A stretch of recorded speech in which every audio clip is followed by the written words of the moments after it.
teams have a legitimate chance to win this conference, and 2 of them on display here today. West Virginia is 3-0, perfect through the non-conference. Head coach Dana Holgerson, well, he's a child of the air raid, but he's brought balance to his offense here in Morgantown. Mike Leach disciple has understood since he's come to the Big 12 the importance of running the football, over 320 through the air, 200 on the ground. He's leaning on that running game with Justin Crawford, Russell Shell, because it's opening up things for Skylar Howard and this Mountaineer passing attack. All 3 levels, they're getting the running backs involved with the bubbles, the easy throws to the outside. Makes it easy on Skylar Howard, high efficiency passes. He's worked on the intermediate passing, as has Shelton Gibson. And when you run the football, you can take the top off the defense with a home run threat like that man right there, Shelton Gibson. This offense functioning on all cylinders and really striking a great balance so far this year. Bill Snyder hasn't changed much in 25 years. Neither have his schemes on either side of the ball. His defense, #1 in the country this year. It's basic, but boy, are they good what they do. Structurally and fundamentally sound at all 3 levels. Jordan Willis, 2nd in the Big 12 in sacks a year ago. Elijah Lee's a sideline-to-sideline linebacker. And Dante Barnett was hurt last year in the season opener. He's a quarterback of this defense. He's back, and he's playing at a very high level for this Kansas State defense. There's the silver-haired Snyder, College Football Hall of Famer. Turned 77 on Friday. He's in the 4th year of a 5-year deal at Kansas State. There are a lot of folks wondering when he's going to call it quits, but tell you what, he's still doing a great job in Manhattan. Just a wonderful day for a ball game here in the mountain town of Morgantown. It rained in buckets yesterday. It's cloudy, but we think the rain is going to stay out of here this afternoon. 71 degrees, very light winds, and a sold-out crowd for homecoming here at Milan Puskar Stadium.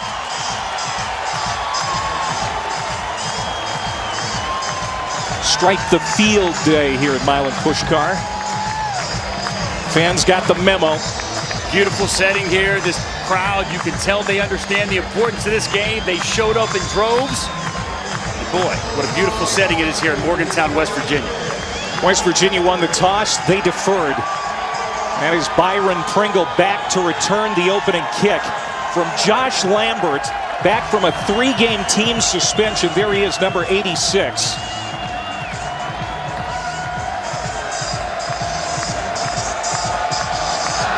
And we are underway. A short kickoff from Lambert. Bounces at the 21, and Dominic Heath dives on it. Just short of the 25-yard line. First look at Jesse Ertz, starting quarterback for Kansas State out of Burlington, Iowa. Won the starting job last year, too.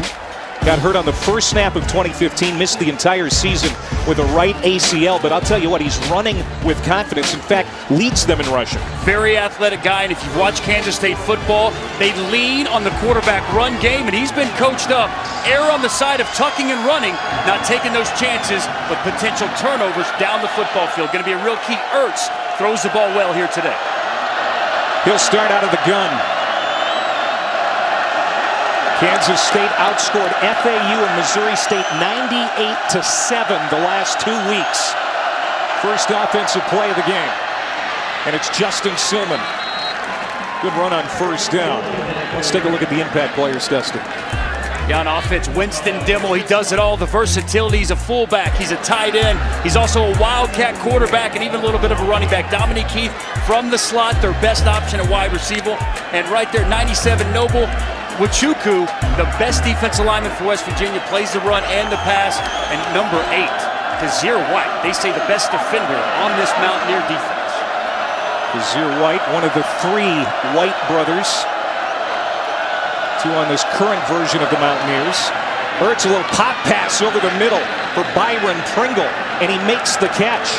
The junior college transfer, he has been the talk of the wide receiver crew since spring practice, and Snyder's team will move the chains for the first time. A staple of what they like to do. It's the quarterback counter right there. He just plays it, pops up last minute whenever he makes a decision to throw it as opposed to run, finds his target, Pringle, for the first down. 13 yards for the sophomore out of Tampa, and they may review this to make sure that that was indeed a catch. Was a catch for a first down. The previous play is under further review.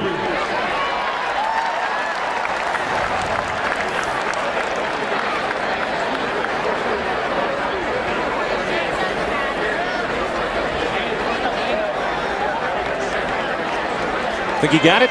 From that angle, it sure looks like his hands are underneath the football. Didn't see the pigskin touch the grass or the turf here at Pushkar Stadium.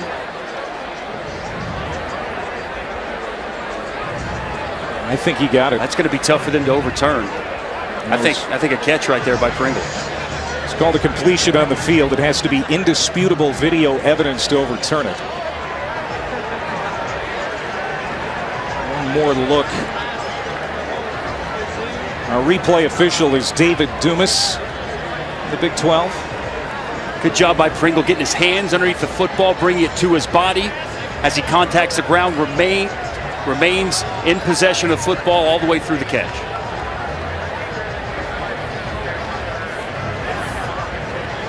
Lead official is Cooper Castleberry.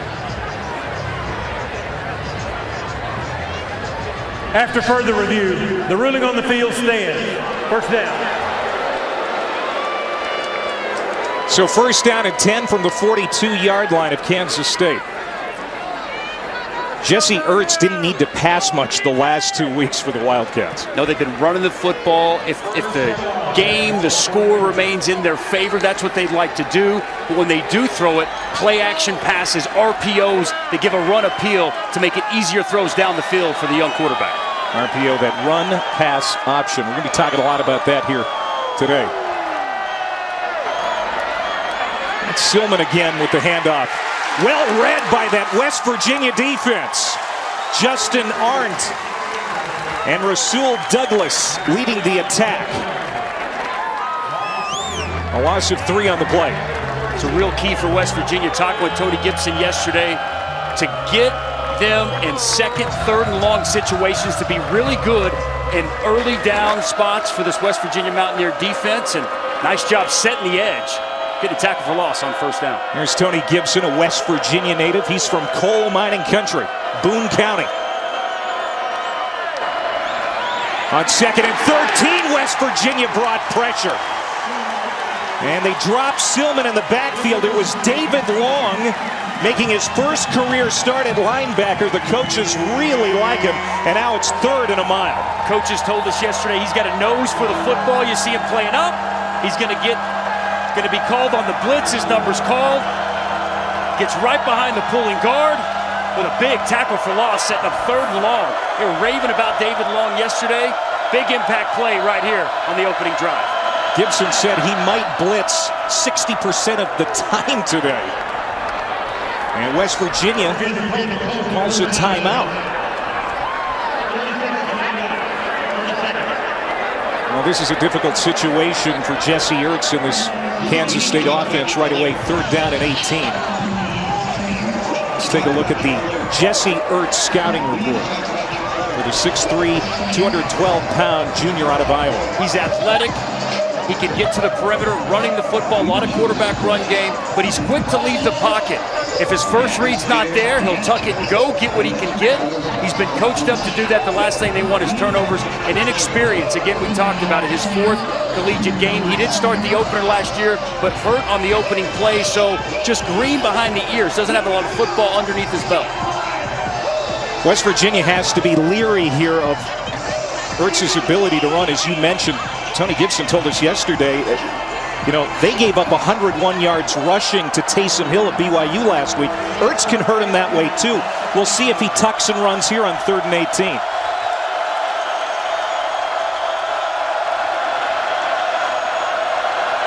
Deep drop, plenty of time. He's pointing. Now he's in trouble. Hit, got rid of it. Nearly intercepted along the sideline, incomplete, 4th down. It's a 3-man rush right there. Tony Gibson elects to drop 8. The rush never really got there, but a great job down the field in coverage. Ertz with nowhere to throw the football. And finally, the rush gets there at the end, forces the errant pass and the incompletion. Where's there to go? Nowhere to go. Everyone's covered down the football field. Great job right there in coverage by the West Virginia Mountaineers defense. 3rd-year punter for Kansas State, Nick Walsh. Gary Jennings back to return, standing inside the 25. No fair catch. Maybe he should have. How about that? A Houdini act to get away from a couple 3 tacklers. and had about a 7-yard return after the 43-yard punt. Skyler Howard, the 6', 207-pound senior out of Fort Worth. He's been starting since late 2014, a career 56% on his completion rate, but completing 69% this year. They're figuring out his strengths and they're playing to them. A good running game has also helped him. Experienced offensive line, receivers that are playing much better. Everyone around him and Skyler Howard playing at a high level. Handoff, Russell Shell, the senior workhorse. Not much operating room. It's going to be a loss of a half yard. And sure, Mike Moore, the linebacker, has been around the ball a lot the first few weeks for Kansas State. Makes the stop. And West Virginia typically likes to run with tempo. Quick over the ball, 2nd and 11. Howard taking a shot deep down the field to Gibson. Shelton Gibson, their big play wide receiver, gets it into Kansas State territory. He beat DJ Reed for a 42-yard reception. And that's what Shelton Gibson gives you in this offense, averaging over 22 yards a catch. They like to match up with DJ Reed over there, the smaller, undersized cornerback. Shelton Gibson's got enough speed to run past anybody in this conference, and you see it right there. Great job by Skyler Howard, putting enough air underneath the football, and Gibson tracks it, gets the big gain on 2nd down. Breakout season last year for Gibson. Now here's Dakeil Shorts. Inside the 25-yard line is West Virginia. He's working in striking distance now. Going back to Gibson. He only had 1 catch last year against Kansas State. He was just chomping at the bit to have a big day here against the Wildcats, and he's had a big play already. 2nd down and about 4. Howard in trouble. Rolls to his left. He can run too. 1st down. Moore escorted him out, but it's a 7-yard pickup. Well, Skyler Howard wanted to go to the slant right there to kill Shorts. It wasn't there. He surveyed the field, went through all his progressions. No one was there. Nice job. Protection by the West Virginia offensive line. And Skyler Howard, athletic quarterback in his own right, gets out the back door. Nice downfield blocking by Shelton Gibson, the wide receiver, to help spring that 1st down run. See in the red zone, West Virginia, 6 touchdowns on 13 possessions. They want to start doing better than that. They left some points on the field. Here is Shell again, looking for room around the left side. He was cut off nicely by Kendall Adams, the free safety. Again, this is the #1 defense in the country, but certainly their toughest challenge in a month. They haven't faced an offense like this. West Virginia Mountaineer balanced attack, being able to throw it vertically as well as run it at a high level. Howard quickly to the outside. Caught by Karan White. And he's going to be dumped for no gain. Dante Barnett, the strong safety, 4-year starter, hasn't missed a beat since his return. Last year, they lose him in the opener. The quarterback of this defense, he's been back, playing at a high level. A great open field tackler in Dante Barnett. Opening series for the Mountaineers. They're knocking on the door. 3rd and 7. Big play here for this Kansas State defense.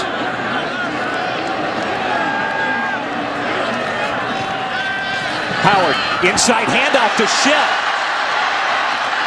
Backing his way toward the marker, but he's short. About 2 yards so. Tanner Wood, the defensive end, brought him down.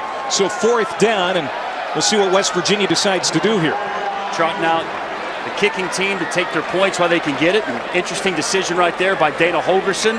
The numbers told him he wanted to hand it off. You expect in a 3rd and 8 spot to put the ball in Skyler Howard's hand, but a handoff there leads to the field goal attempt here by Lambert. Lambert, 2 years ago, hit 16 field goals over 40 yards, an NCAA record. He has been fantastic in his career. Again, coming off suspension, sets up here for an easy one by his standards. Their flag's down.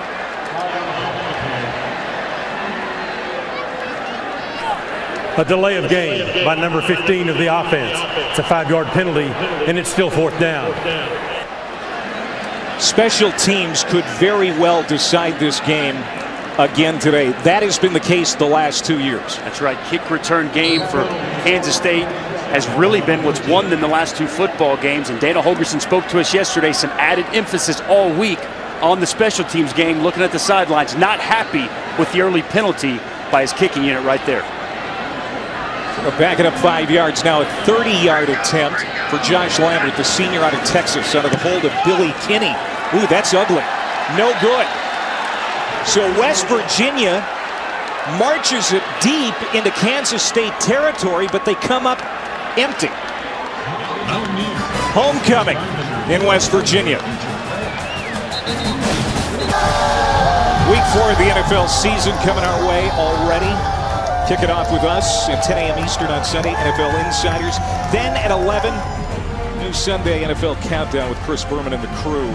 There's the draft class for West Virginia last year, and 5 players drafted, 4 on defense. It's a rebuilt defense for Tony Gibson, but not too bad. Bending, not breaking. We saw that on the first Kansas State series. That's right. You know, lose 8 starters from a year ago. Devastating loss with Drayvon Askew Henry here in fall camp. That's Pringle. And he'll get across the 25-yard line. It's a 3-3-5 West Virginia defense. And there were some people that coming into the week, Dusty, thought this might not be a great defensive matchup against Kansas State. They've struggled to stop the run. You know, they're not very big. They're more athletic. They've got a lot of DBs on the field. Very aggressive style defense. And Tony Gibson told us he's going to load it up. He's going to force them in situations to have to pass. And so far, off to a good start for the Mountaineer defense. Winston Dimmel's in the backfield with Ertz, who checks at the line. He better hurry up. Play clock down to 1. I don't know if they got the snap off in time. Incomplete, 3rd down and 5. Intended for Corey Sutton. Expect to see that a lot. Heavy blitzing, man-to-man coverage. Tony Gibson will go 0 coverage with no safety over the top. He trusts his guys on the outside. Wants that ball to come out of Jesse Ertz's hand fast. Doesn't care necessarily if it leads to sacks. He just wants that ball to come out quick, as you saw right there on 2nd down. This West Virginia defense gave up over 500 yards to BYU last week, trying to get off the field here. An illegal substitution on the offense. They broke the huddle with 12 players. That'll help. A 5-yard penalty, and it's still 3rd down. You know, and that's an area that's really been upsetting the Wizard, Bill Snyder. They pride themselves on not beating themselves with penalties, with turnovers. The last 5 years have finished 1st or 2nd in fewest penalties. And so far this year, Clay, over 7 penalties a game and almost 60 yards in penalties. That's not what Bill Snyder wants, and I can promise you, not going to be happy about that procedure right there. They took 13 2 weeks ago. His glasses started fogging up. 3rd down and 10 after the penalty. Here comes that blitz again for West Virginia. Ertz got rid of it. Nobody home near the 30-yard line. And the Cats are going to have to punt again. Closest receiver was Dominic Heath, but he was barely in the area code. Tony Gibson bringing pressure just as he told us. Pressure coming from the field right there. Jesse Ertz feels it, gets rid of the football. Dominic Heath turns the wrong way. And another West Virginia Mountaineer stop here early in the 1st quarter. 2nd punt for Walsh. Jennings calls for the fair catch this time. Good field position for Skylar Howard and the Mountaineers. They'll start at the 41. Midway through the 1st. Still scoreless here in Morgantown. Brendan Fitzgerald with a studio update in the Big 12. Baylor was down 14 points after 3. They score 17 in the 4th, capped off by this Chris Callahan game-winning field goal, and Baylor still unbeaten. Clay, back to you. All right, Brendan, thank you very much. Dusty Dvorak, Clay Matvick back here in Morgantown. West Virginia 3-0 coming into the day. Baylor 5-0, the only other unbeaten team in the Big 12, but barely winning against Iowa State, even if it is in Ames, doesn't look good things haven't looked good No. the first few weeks of the season for the Big 12. Where are things at right now for this conference? Really look at the non-conference. 1-5 so far this year against ranked opponents. 3-6 in the non-conference against Power 5 opponents. It's not very good. I don't know if there's any great teams in this league. And when you look at the college football playoff, I don't think anybody runs the table. With the non-conference that Baylor played, West Virginia sits here undefeated. I think it's going to be a real struggle for the Big 12 to get a candidate in the college football playoff. Was that a catch? Yes, it was. Dropped, and Elijah Lee, the team's top tackler, comes up with the recovery. And Kansas State takes over the first turnover of this ballgame. That was ruled a catch on the field, and they're going to take a look at it. Well, Clay, big hit right there by Duke Shelley coming up. Plant and drive, making the hit right there on White, and great concentration by Elijah Lee. Juggles it a little bit, but clearly gets his hands underneath it, secures the interception, and Kansas State back in business on offense. Karan White took a pop. He's going to stand up. Kansas State now has great field position. Warmack on that last run. Lee, he's a star, one of the guys you talked about at the top of the broadcast. Sideline to sideline guy, very athletic. A Sunday player when I watch him on film, and coming up big right there with the Kansas State turnover. Kansas State leading the Big 12 this year at turnover margin at +4. Their 8th takeaway of this early season. Both teams said turnovers and special teams will be so key in this ballgame. We get our first turnover. It goes Kansas State's way. They've never lost to West Virginia in Big 12 play. Deep shot intended for Dominic Heath. And that'll bring up 3rd down and 10. Douglas running step for step. Heath, the leading receiver through 3 games for Kansas State, but Ertz couldn't find him. Works out of the slot. Too much on that right there. Jesse Ertz taking a shot down the field, coming up empty, setting up another 3rd and long. We talked at the onset. This is the last thing Kansas State wants. They want to stay in front of the chains. And exactly what Tony Gibson had hoped for. Good on 1st and 2nd down to set up 3rd and long to make it difficult on the young quarterback, Jesse Ertz. Island Pushkar, one of the loudest stadiums in the country. Time to throw for Ertz. Good pocket. Got rid of it over the middle, and there's Pringle. Byron Pringle. He got his first Kansas State touchdown last week on a deflection. We talked to the coaching staff. Dana Dimmel wants to use him more. They go to him on a big situation there and convert. Good pocket right there, just a 3-man rush. Pringle finds a soft spot in the zone right there on a little dig. Really good job by Jesse Ertz stepping into that throw, delivering it on time and on target for the 1st down. Gain of 18. This is the furthest into West Virginia territory today for Kansas State. Here comes the blitz again. Ertz read it. Incomplete to Deontay Burton. Boy, that was a good pickup by Ertz to recognize the pressure coming and throw a pretty good pass down the sideline. It's just a little too out of the reach. Tony Gibson bringing everybody in the kitchen sink. 32, Justin Silman slowing down the blitzing linebacker, Al-Rashid Benton, and allowing Jesse Ertz the opportunity to throw the football down the field, just over the hands of his target, Burton. West Virginia only 2 sacks on the year, nearly got one there.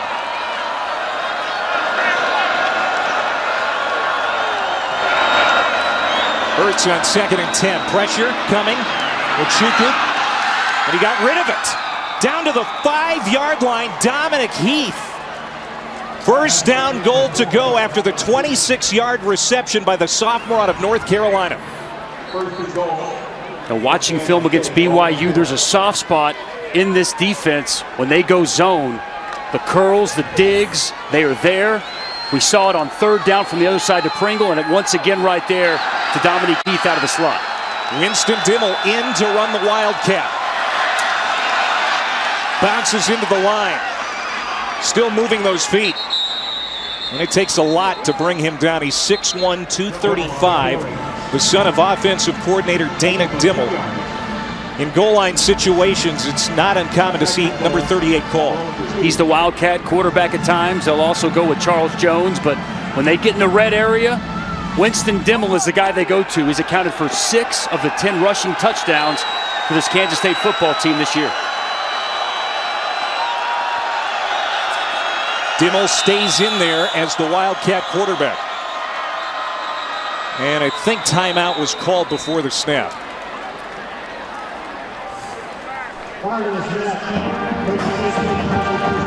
Kansas State calling their first 30-second timeout. 30 seconds. With 4:43 to go here in the first quarter. Jesse Ertz really coming alive there, making a couple of nice passes down the field. Finding both Pringle as well as Dominique Heath. Really nice job by the young quarterback. That was the question. Can he make the throws down the field? As you see him find Dominique Heath right there. Little soft spot over the outstretched hands of the linebacker, Justin Arndt. And how about the time that Ertz has been given to throw? I mean, it's a young, inexperienced offensive line, but his pocket has been pretty clean here in the first quarter. When they haven't blitzed. When they haven't blitzed. Right. When Tony Gibson is elected to play coverage. On that last one there to Heath, it was a 4-man pressure. Play coverage on the back end. They can't get home. Credit this Kansas State offensive line. You're exactly right, Clay. When the numbers are in their favor, have given him a nice clean pocket to step up and fire the football down the field. 7th play of the drive after the turnover. Kansas State trying to capitalize. Pressure again. It's Ertz on the keeper, making his way to the end zone. Touchdown, Wildcats. That knee has been hobbled a couple of times, but we've said it before. He runs with confidence.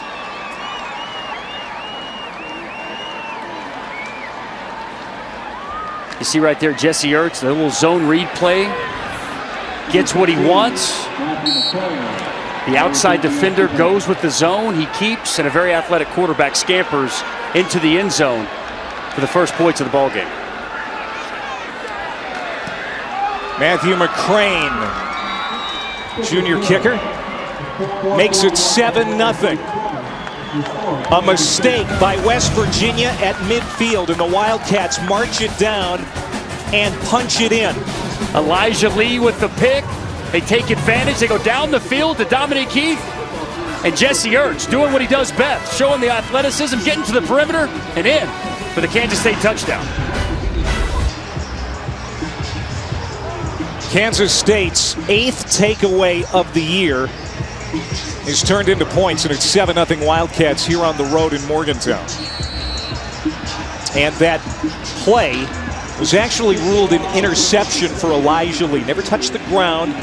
It's a pick for the Wildcats. Big hit by Duke Shelley right there, knocking it out of Karan White's hands, and Elijah Lee, Johnny on the spot, making the nice pick for Kansas State.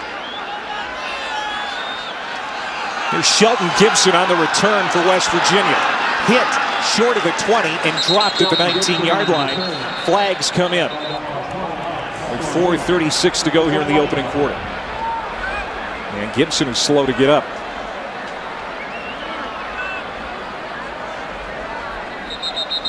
Holding by number 82 of the return team. The penalty's half the distance to the goal, and it's first down. So Devontae Mathis, Mountaineers receiver, on kick return. It's a guy they can't afford to lose, Clay. He ranks 4th nationally in all-purpose yards, in part because of his return efforts. 185 all-purpose yards per game. Shelton Gibson having a terrific junior year. Now here comes Dana Holgerson. And the deep threat for this West Virginia offense takes the top off of defenses. You see Shelton Gibson gets tangled up with Kansas State defender and knocks into his own man. Looks like that ankle, that knee kind of got caught underneath him. And now he's up to his feet, and this is good news.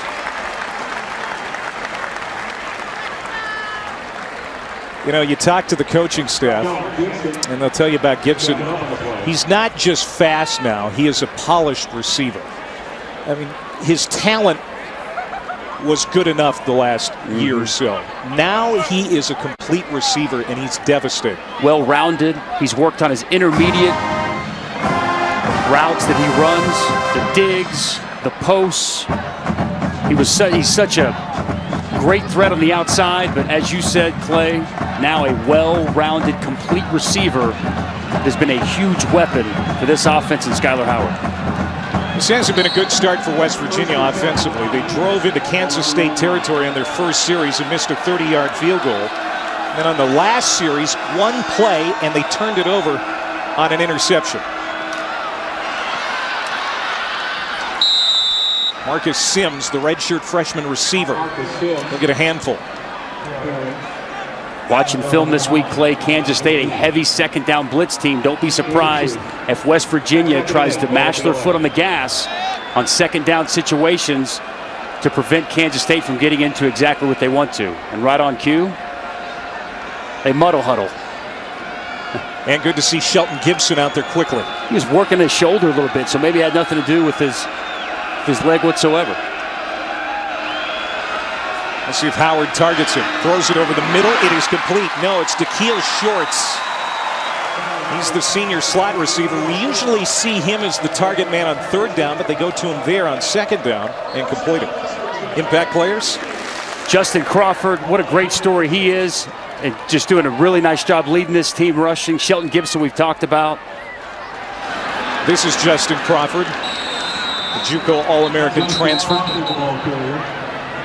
And then Jordan Willis, the defensive end, second in the Big 12 and sacks a year ago, plays the run as well as the pass. And Dante Barnett, a downhill safety, quarterback of this defense, very smart and seasoned veteran on the back end of that Wildcat defense. Impressed with this defense so far. On second and 10, Howard is complete. And that is Javon Durant, who led the team with 6 catches last week in the win over BYU.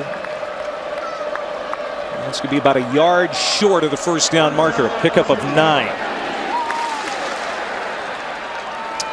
Well, they did get it. They are moving the chain, so first down for West Virginia. This is Crawford.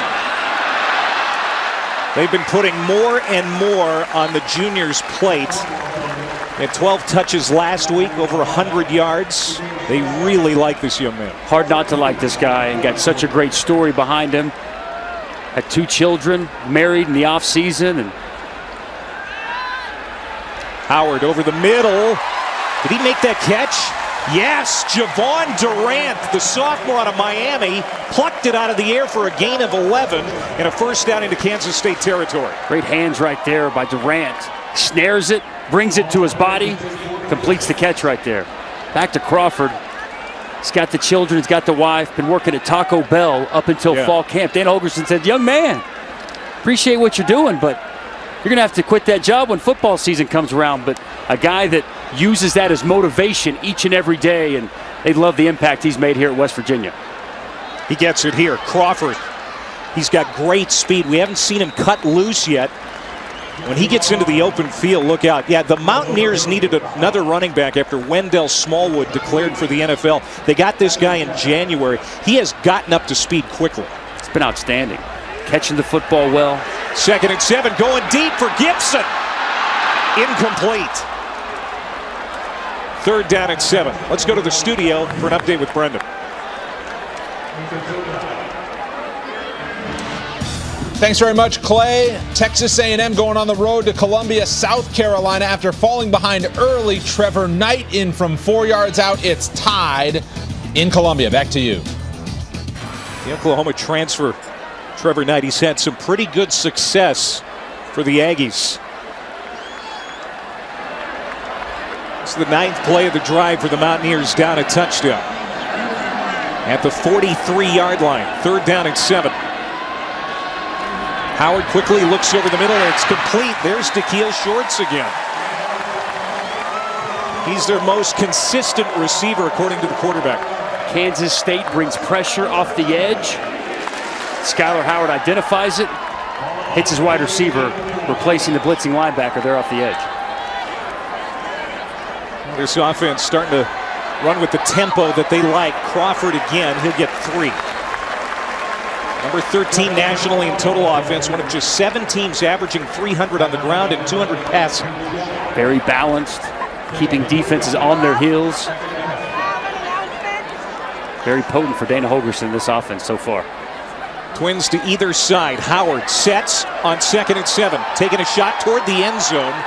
Incomplete, out of bounds. That's Marcus Sims. The intended receiver, Duke Shelley. And the coverage is a pair of number 8s battle. So now what? 3rd down and 7. Well, Kansas State's not a team that's going to bring a lot of pressure on 3rd down. Not that they won't ever do it, but I don't expect it here. You got to think Skylar Howard, the kill shorts. His security blanket that he likes to go to in different situations. Be a guy you have to look for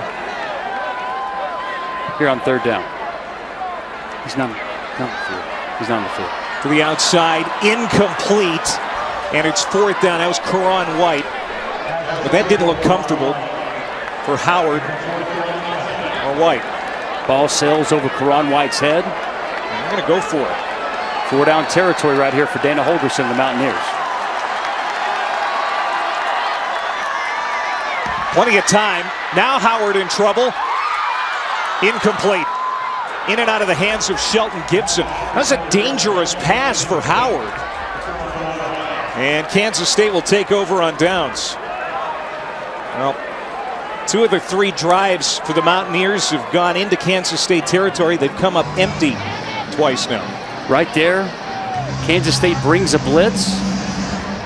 Some pressure from the middle right there with Lee. Moore. Get it blocked up. As you see Wood continue to work the arm over on the tackle. Gets the pressure. Forces the rush throw. And a pass breakup and a big stop for Kansas State. Cats go back to work. Charles Jones, his first touch. 3rd year as the Cats' primary running back, but he's been in the coach's doghouse a little bit as of late. Well, tonight, 8 o'clock, ABC, Louisville and Clemson in Death Valley. Going to be a great ball game. Deshaun Watson was a preseason favorite for the Heisman. Now, Jackson kind of upstaged him. The offense versus the defense.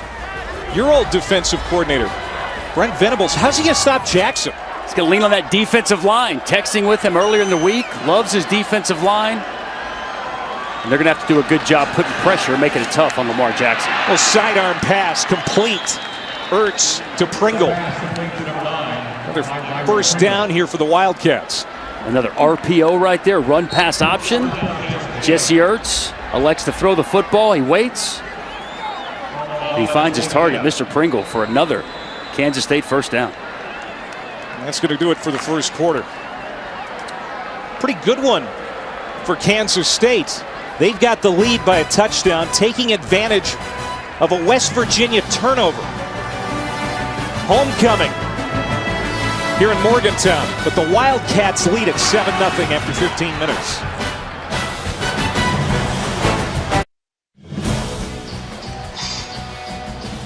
Look at the choreography with the fans during the break, spelling out Mountaineers, and that takes some planning. And a Stripe the Field day here at Milan Puskar Stadium. So the fans in the appropriate section wearing either a navy blue or a gold t-shirt. We get ready to start the 2nd quarter. 7-0 Kansas State. It was a sloppy 1st quarter for West Virginia. Wildcats have the football on 1st down. Ertz going to the air. Looking for Pringle. Incomplete. There's a flag that came in fairly late. Jeremy Tyler, the free safety. Did he interfere?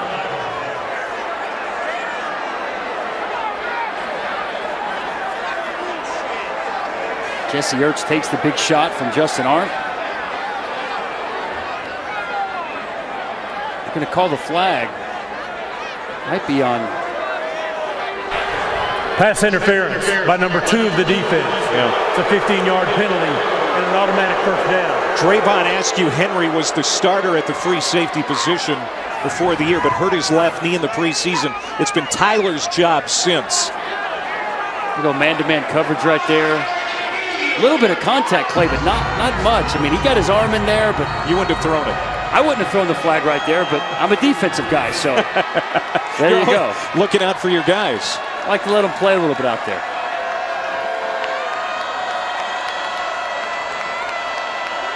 Charles Jones in the backfield with Ertz. A play fake.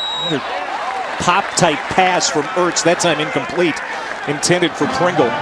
Tony Gibson, he said to you and I yesterday during our meeting, if I could do it all over, I'd be a coach on the offensive side of the ball. Stopping these offenses today is really tough. Doesn't worry about the yards or really the points. Things he looks for success for his defense. Turnovers, 3 and outs, and third down conversions. And this West Virginia Mountaineer team a season ago, as good as their gets in taking the ball away, and they've been good for a couple of seasons now on third down. This year it's been a struggle and something that they really wanted to improve on here today, getting off the field in third down situations. On 2nd and 10, they leave a big hole up the middle, and Kansas State takes advantage. There's Charles Jones, the senior out of Louisiana. Gets very close to a first down before Kaiser White made the stop. So it'll be third down and short.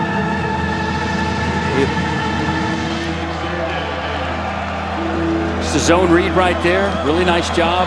The interior of the Kansas State offensive line opening up a big hole for Charles Jones. Jesse Ertz plunges ahead. He's got it.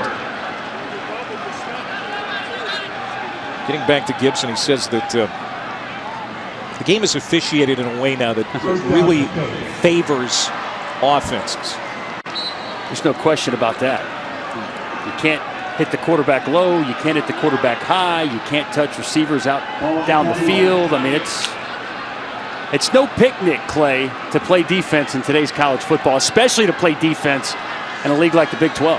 It was really easy, though, back in the early 2000s. Yes, it was. Fortunate to have some success back then. And a marker. And another delay of game, perhaps? Delay of game by number 16 of the offense. Well, it's a 5-yard penalty, and it's still first down. Second penalty against Kansas State. Bill Schneider looks on, a little bit of disgust on his face. 8th season for Bill since unretiring in 2009. He considered retiring again after last season. It would be interesting to see what the end of this campaign brings for Bill. Again, he's got another year left on his contract. He's just been such a staple in Manhattan, Kansas, and the job that he's done, the success that they've been able to have there has just been tremendous. And, you know, I know Coach is getting up there in age, but man, still has energy and coaching at a high level. Ertz complete. Caught by Isaiah Zuber, the athletic freshman from Stone Mountain, Georgia. And they're going to spot it down at the 20-yard line. So Kansas State back in the red zone, leading by a touchdown as we go under 13 minutes to play before halftime. Jesse Ertz completing another pass. Really nice route right there by Zuber. Man-to-man coverage. The corner bails. He stops, turns around. Big pickup on first down. Charles Jones behind Jesse Ertz. He was disciplined last week by Coach Snyder. And that play clock winding down, and Kansas State has to use a timeout. They have one left. They got to get this worked out. It's been a problem here getting the ball snapped. With that said, Kansas State leads here in Morgantown. All right, Brendan. Michigan hasn't beaten a top 10 team since Rich Rod was there. It was back in 2008. Rich Rod was here once upon a time. Winston Dimmel in the backfield again for Kansas State. On second down and 2. The West Virginia 20. Play fake. Ertz. Incomplete, intended for Deontay Burton. Ertz didn't look comfortable throwing the football there. A little off balance. And it's now third down and 2. They go with the play action pass right there. Looks out to his target. Burton, who comes back, works back to the quarterback. And Jesse Ertz didn't get a good base to step into that throw. Throws it high. Burton unable to come down with it. 3rd and 2. This is exactly where Kansas State wants to be. Feels like a run coming up right here, Clay. And Jones is the deep setback. Dimmel out there. That play clock winding down again. And another timeout call by Kansas State. And they've exhausted their first half timeouts. 30-second timeout. How do you fix this? Because it seems to be a problem for Bill Snyder's team. They got to get into their play quicker. They continue to look over at the sidelines with about 10, 11 left. They want to change the play. Jesse Ertz has to come up to the line, change it, communicate with his offensive line, and by then, they got to burn a timeout because they're going to get delay a game. So they need to get into what they want to do quicker. We know with Kansas State, they want to chew up and eat up every second off that play clock and snap it at around 2, at around 1. But the problem is, by the time they change the play, they make their corrections, they don't have enough time to get the ball snapped. So get into what you're doing a little bit quicker. Look over to the side, communicate with the coaches, and make your communications with the offensive line about 5 seconds quicker, and that should alleviate some of the issues they got going right here. Our offensive coordinator is Dana Dimmel. There he is, 19th year on staff at Kansas State, former head coach at Wyoming and Houston. His son is Winston, the fullback. He's not on the field right now. Charles Jones is in the backfield with Jesse Ertz. Out of the timeout, 3rd and 2. Pass incomplete, off the hands of Heath. And the field goal unit will come out. Not a big fan of this call by Dana Dimmel. Likes to go gun, just throw the slant right there to Heath. They bring pressure from all over, as you'd expect. And the pass incomplete right there by Dominic Heath, off his fingertips on 3rd down. Matthew McCrane has missed only 3 field goals in his career, but that includes the last 2 attempts. He got that one from 37 yards. And Kansas State adds to its lead. It's 10-0 now with just over 12 minutes to go in the half. Interesting play call by Kansas State on 3rd down in the red zone. They go gun, they throw the slant there to Dominic Heath.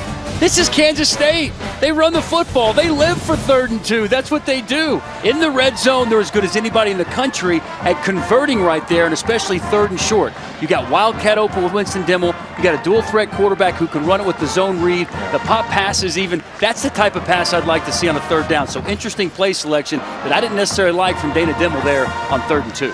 All right, you're surprised by that call. Are you also surprised by the futility by West Virginia on offense? This is the number 13 unit in the country, after all. Well, they're playing a pretty good defense in their own right in Kansas State. And I think the real thing, missed opportunities from the West Virginia offense. They had a nice drive to start the game. It results in no points with the missed field goal. And then coming right back, you had the big takeaway by Kansas State. So Kansas State taking advantage of opportunities, and West Virginia hasn't quite got it rolling offensively. They'll get another chance here after the Gibson return. Gets him out across the 25-yard line. 125 yards of total offense for West Virginia. Skylar Howard was 31 of 40 last week with an interception and a touchdown in that win in Landover, Maryland over BYU. Your thoughts on him so far today? You know, he's hit the deep ball. He's taken several shots down the field. I think he's found his receivers in the intermediate passing game. So it's early. It's complete here. It's going to be a gain of about 6 as Javon Durant makes the catch. And that pass right there is what he's really worked on, the intermediate passing game. He's a tough, hard-nosed guy. Had no Division I or FCS offers coming out, and now he's right here in his 3rd year as a starting quarterback. He has a great understanding of the offense. Does Skylar Howard, but he's had the tendency to throw it to the other team. 17 picks in his last 16 games coming in, and already an interception here early on today. Well, he's over 100 yards passing today. Complete to his running back, Russell Shell, for a gain of 10. Howard now 10 of 15 for 109. I will point out, I can't put that interception on him that he has in the stat sheet. That's a great play by the Kansas State defender to knock the ball out. Elijah Lee securing the interception. But you know as well as I do, Clay, that still goes down on the quarterback's statistics as a turnover and a bad play. Inside handoff to Shell.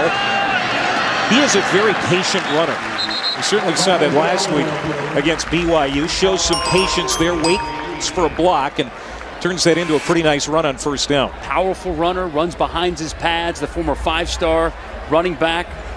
First went to Pittsburgh, transferred here to West Virginia, but you're right, patience right there for a nice pickup on first down.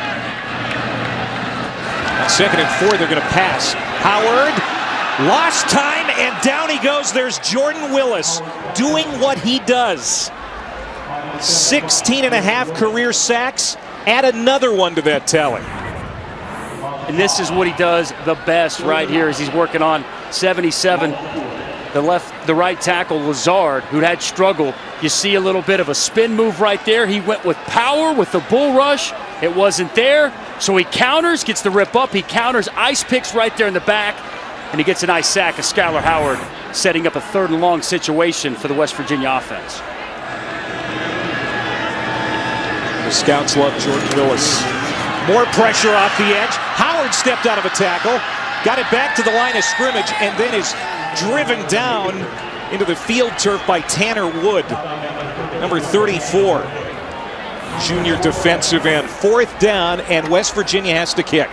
Reggie Walker right there. It's their speed package. All defensive ends on the field. As you see him right there working on the redshirt freshman making his first start. Or sorry, that was Adam Pankey, the veteran offensive tackle. My apologies, but a great rush right there by the backup defensive end, the pass rush specialist, Reggie Walker, forcing the pressure and getting the defense off the field. Billy Kinney, the punt. Dominique Keefe slammed down at the 10-yard line. 45-yard punt, well covered by West Virginia, but K-State's lead is 10. 10-0 Kansas State on the road here in Morgantown. Bill Snyder has produced a lot of wins. He's produced some great coaches, too. How about Kirk Ferentz, who worked for him at Iowa as his D-line coach when he was the defensive coordinator under Hayden Fry. Bob Stoops, first big break for Bob. Kansas State defensive coordinator in the early 90s, and Brett Bielema was the D-coord there in the early 2000s. Bill Snyder producing Bob Stoops, who was your mentor at Oklahoma. Yes, he is. They got a big one on their hands, but I had a chance to talk with Coach this week. And Silman for a gain of 2. Coach Stoops talking about Bill Snyder, what he meant to him. You know, I didn't realize Coach Stoops played at Iowa when Coach Snyder was the coach. I had 5 years there. He was the GA, the defensive GA, so he ran Bill Snyder's scout team defenses against his offense for 5 years. And then, as you mentioned, gave him his first big break as the DB's coach there at Kansas State and then the defensive coordinator. And Bob Stoops said when they got there to Kansas State, the state that it was in hadn't won a game in 3 seasons. That opening spring, 4 total defensive linemen on the roster. In and out of the hands of Pringle, incomplete, 3rd down and 8. Only 2 of those guys were even on scholarship. They only had a max of 45 scholarship players. And Coach was telling me, you know, I was able to win a lot of big games with big game Bob Stoops, but he was telling me about their first win at Kansas State against North Texas State. They get the lead, they lose the lead, and they win in dramatic fashion. They run up the hill, they ring the bell. The fans charge the field, they take the goalpost, and they run it all the way to Aggieville. And Coach Stoops told me to this day, one of his most cherished, favorite victories of his entire coaching career, that first one there at Kansas State. Ertz ducks the pressure, throws it deep. Had a man, but he overshot Deontay Burton. And it's 4th down. Well, Bill Snyder, his team will come off the field here and have to punt, but it's been a Hall of Fame career for Bill. Again, turned 77 on Friday, inducted into the College Football Hall of Fame last December. There's his wife, Sharon, and his entire family. Big night for Bill and the entire Kansas State program. Well deserved, getting in the College Football Hall of Fame. One of the all-time greats. 3rd punt for Kansas State. Gary Jennings on this return gets it to the 40 and to the 42-yard line, but there's a marker down after that 50-yard punt.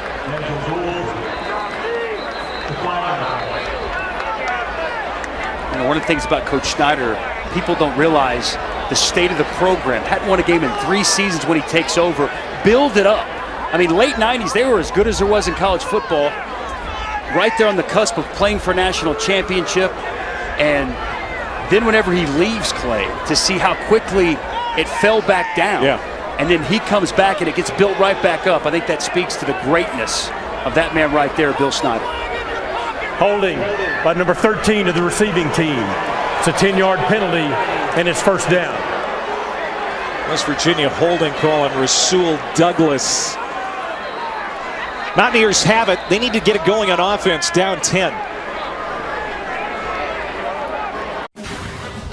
Brendan Fitzgerald back in studio. Coming up at halftime, Kevin Carter joins me. We get a look into West Virginia's recruiting and how they step outside the Big 12 footprint. A wild comeback for Baylor keeps the Bears unbeaten, and also a top 10 throwdown at the Big House. An update on Wisconsin and Michigan. Back to you, Clay. Okay, Brendan, thank you very much. And I'm sure they'll be talking about the Big 12 games. Baylor barely winning at Iowa State. Texas loses at Oklahoma State. The early games in the Big 12. Here's Crawford. Big first down run. They'll move the chains. Big hole right there over the left side for Crawford. And you see his vision. And boy, when he sees a hole, he hits that next gear. And a big gain on first down. Howard, screen pass. Karan White the catch. And he gets it to the 45-yard line. Down at the 46. Dante Barnett on the tackle. West Virginia, a heavy dose of that last week. Haven't seen it a lot yet today, the screen pass. Getting it outside to their wide receivers, the bubbles, the slip screens, easy throws for Skylar Howard to get their playmakers the ball out in space and force you to make nice open field tackles. West Virginia 0-4 against Kansas State since joining the Big 12. Down 10. 7:35 to go here in the second quarter. Play fake. Howard out to DeKeel Shorts. He's got a first down and more into Kansas State territory out at the 42. College football season covered when you stream every game live on the ESPN app and on Watch ESPN. Download the app or visit watchespn.com today. Another busy Saturday in college football. Another play action pass. Howard has time, now steps up. Still looking downfield. Throws on the run, incomplete. Again, DeKeel Shorts, who they call a safety blanket, was the intended receiver. Well, he wanted to go to Shelton Gibson. As a play action pass, slant and go by Gibson on the outside. Skylar Howard looked, he was covered. So you're exactly right. He goes back to his secondary target, his security blanket to kill Shorts, but as he's throwing on the move wide of the mark, he throws high and outside for the incompletion. This is the third drive into Wildcats territory for the Nears. They got to get some points here. Got to turn these opportunities into points against this Kansas State defense. Crawford lowers his head, gets it inside the 40. We have seen more Justin Crawford. And then we have Shell. Again, they're putting more and more on his plate every week. Third down and 8. Howard running out of time. Got rid of it. Incomplete. He was looking for Crawford as the safety valve. And so now fourth down. And Dana Holgerson not happy. They really put their foot on the gas right there to try to speed up the tempo, and uncharacteristically we see Kansas State bringing some pressure. They bring more off the outside, condenses that pocket just enough to prevent Skylar Howard from surveying the field and stepping into the throw. Dirt's one out there to the out route, and Kansas State gets off the field once again. Another empty possession for West Virginia. Billy Kinney on to punt for the second time, trying to flip the field. High booming kick, and did he keep it out of the end zone? Yes, he did. They're going to spot it at the 2-yard line. Well done. Nana Kyram fielding it and keeping it out of the end zone somehow, Dusty. Feet go in the end zone, ball does it. Big time play on teams for West Virginia. All right, let's go to the studio. Brendan with an update. Clay, we go to the ACC. North Carolina on the road in Tallahassee taking on Florida State. Mitch Trubisky, 11 for 12 for 133 and a touchdown through the air. Here, tucks it and gets the pylon for one on the ground. It's 21-0 Tar Heels. Back to you. Wow. North Carolina, we saw them last week, Dusty. That's an impressive football team.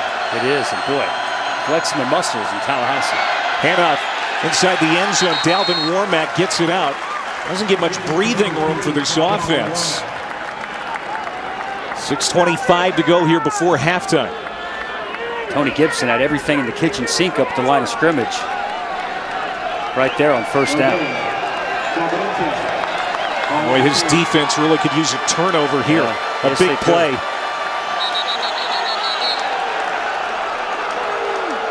Timeout. West Virginia and Kansas State. It's a 10-0 lead for the Wildcats. Left tackle Scott France helped off the field. Looks like he's going to be all right. Jesse Ertz and the Kansas State offense. 2nd and 10 from their own 3, leading by 10.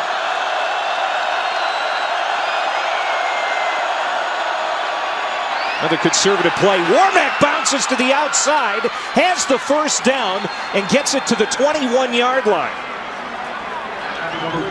14-yard run for Dalvin Warmack, the redshirt freshman. And Warmack's got speed. You'll see it's a zone to the left. Great job with the vision, the cutback right there.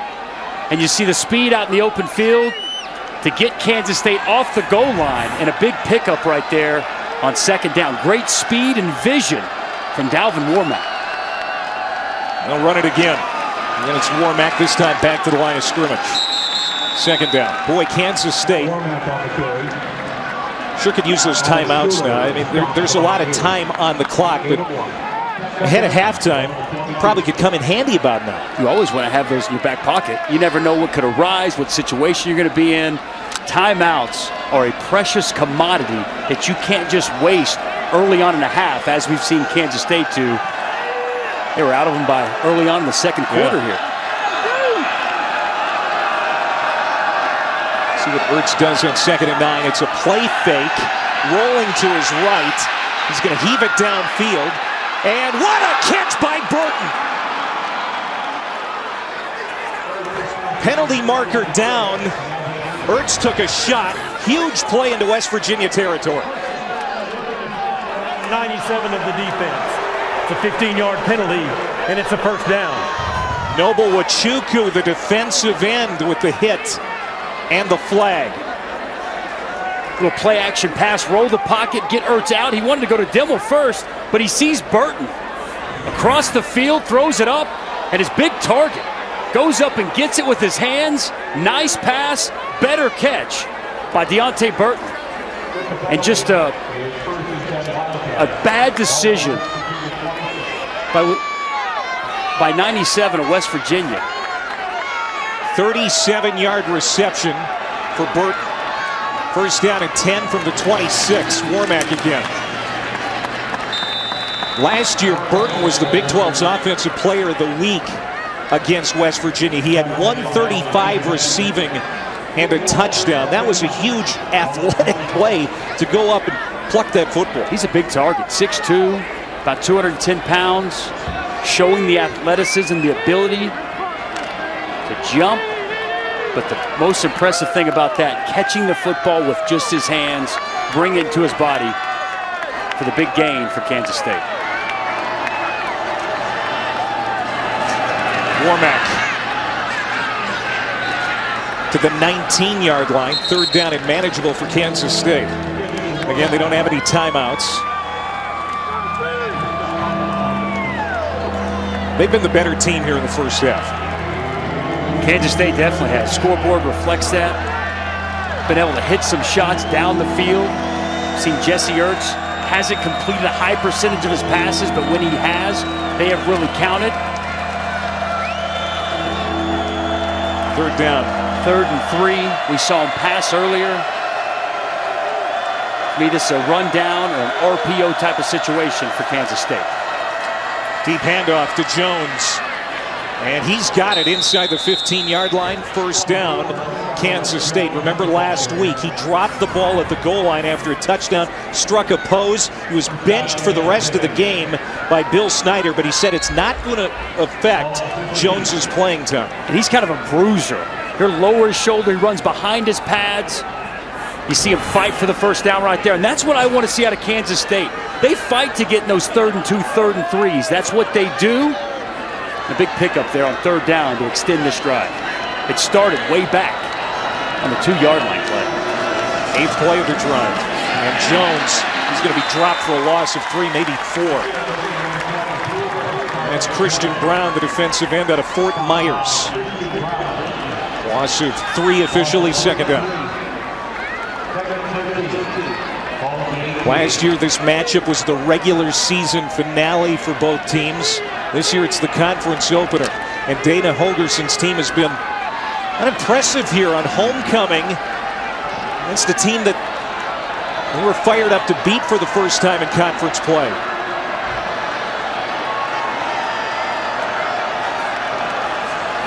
Jones on the left side. Be 3rd and fairly long as Howard makes the stop. Patience right there by Charles Jones to get back to just past the original line of scrimmage. 3rd and 9. Again, we talked about it. This is what Tony Gibson wanted from his defense. We've seen him elect at times to just play coverage. If I'm Tony Gibson, I'm dialing it up, and I'm going to try to heat up Jesse Ertz and get that ball out of his hand as quickly as possible.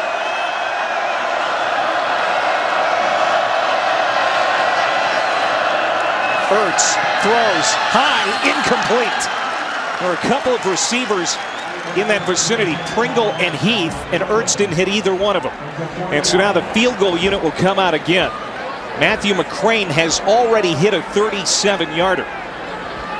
He'll try and make this 16-0 just ahead of half. And Kansas State on the road, settling for 3s. See if that comes back to haunt him later in this football game. Well, Tony Gibson did just exactly what I expected. Brought a lot of pressure, 6, 7 guys on the blitz. Ball's out quick. The incompletion forcing the field goal. 31, it's good. McCrane 2 for 2. You mentioned Jesse Ertz. Not completing a high percentage, but he's been effective managing this offense.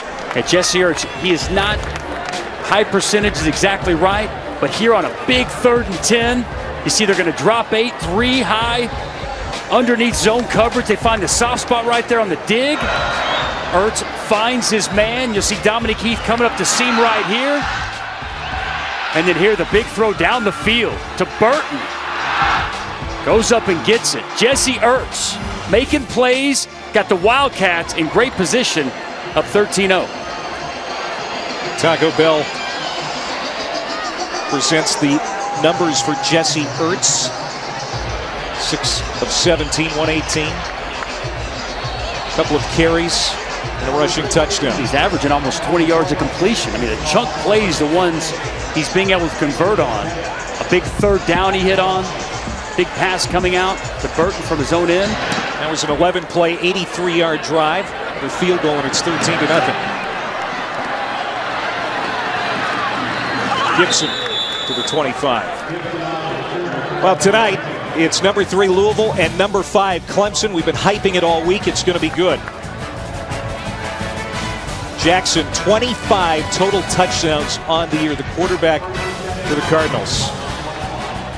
That's more than 123 FBS teams. That's 96% of the country's got more touchdowns. It's going to be tested tonight like he hasn't all season on the road. Stepping up is Howard. Just over a minute to go before half. He's going to run it out of bounds with a little help. Elijah Lee, who had that interception in the first half for Kansas State. Now you think about what North Carolina's doing to Florida State. Do we have to readjust what we saw in Louisville a few weeks back? And Louisville really took it to the Florida State Seminoles, getting beat right now 21-0 on their home field to the Tar Heels.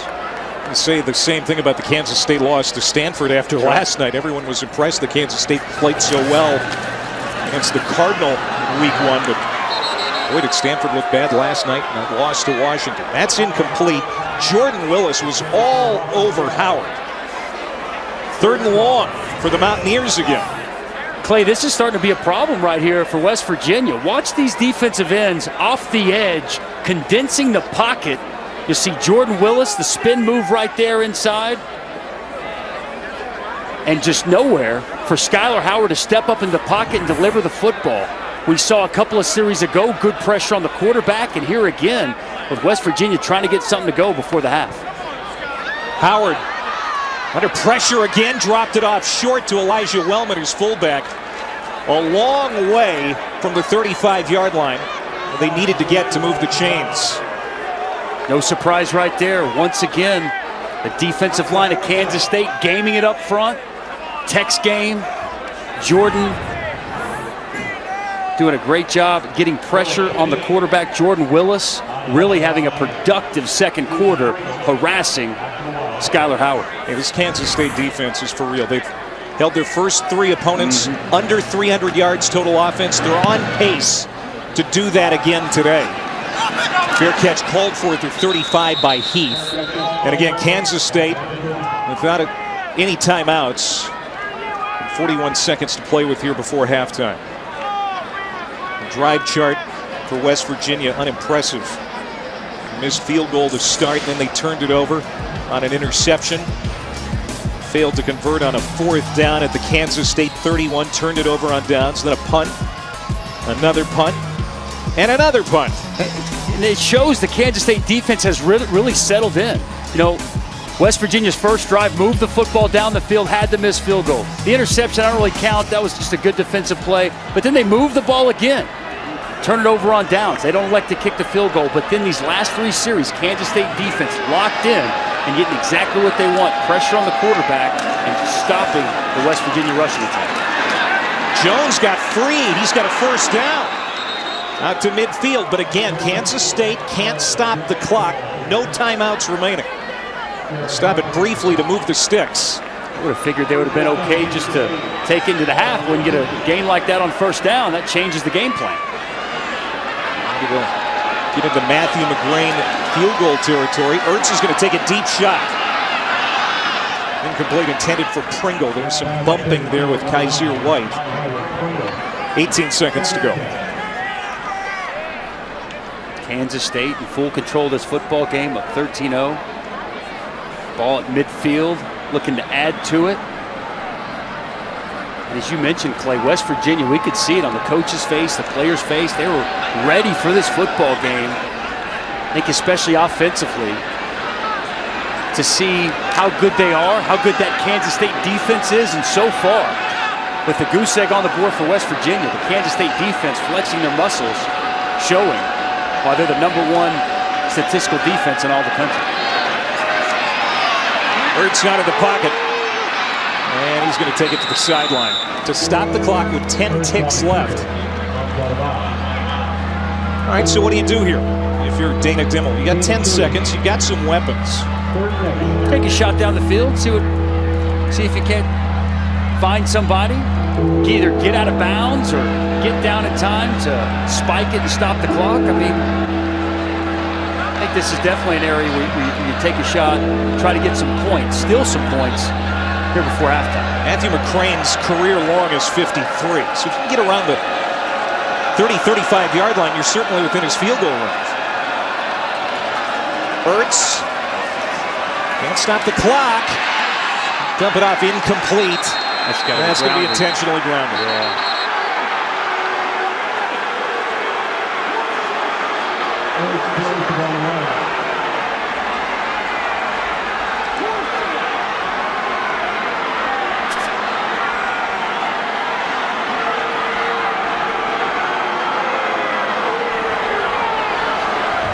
Intentional grounding by the quarterback, number 16.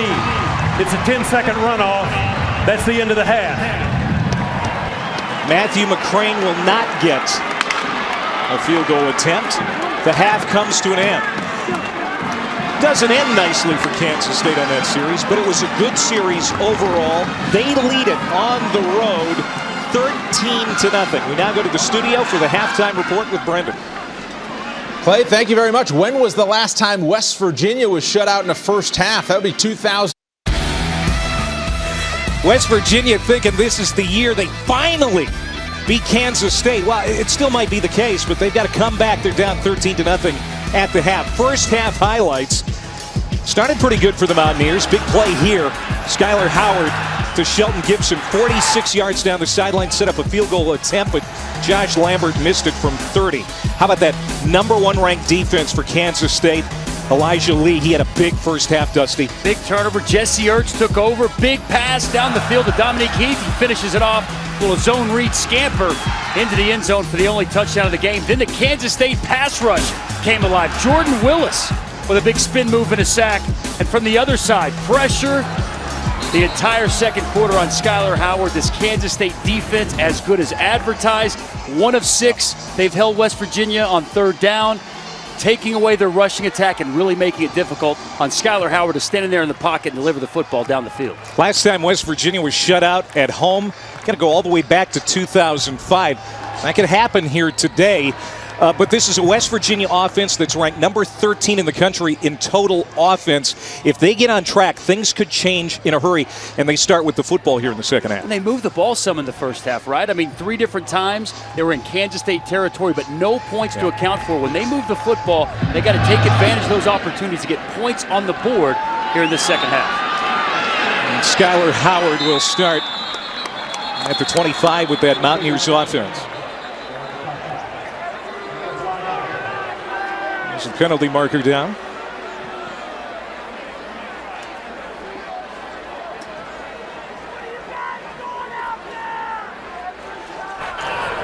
The result of the play was a touchback. There is no foul on the play.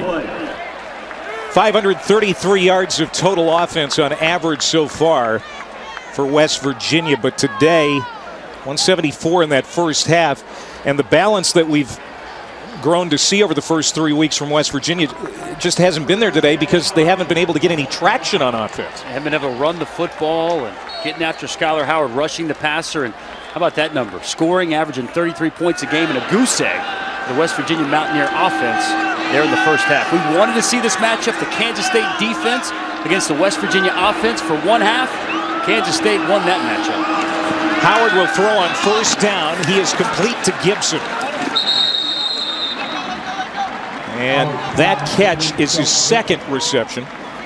DJ Reed making the tackle. It's a pickup of 6. If they can get it to him more, that would certainly help the cause for the Mountaineers.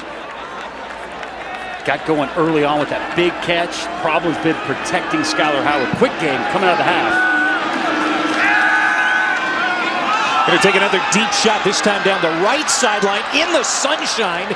Karan White tried to make a play on an underthrown ball. The nickelback, Donnie Starks, nearly picked it off. In great position. Right there, running stride for stride with the receiver. He stays right there in front of him in perfect position to intercept that pass. Great coverage down the field by the nickelback, Donnie Starks. Starks in his second year as the starter at nickel. All right, keep an eye on number 75, Jordan Willis, the defensive end. He has been absolutely dominant, especially in situations like this. Third down at 4. Howard, time to throw over the middle, complete to the 50. And into Kansas State territory is Dakeil Shorts. Again, he is the guy they go to in tough spots when they need to move the chains. Good route runner, strong hands. And you see Skylar Howard find his target middle of the field for a big first down coming out of the second half. Only their second third down conversion today for the Mountaineers. Quickly to Gary Jennings. And now they're inside the 30.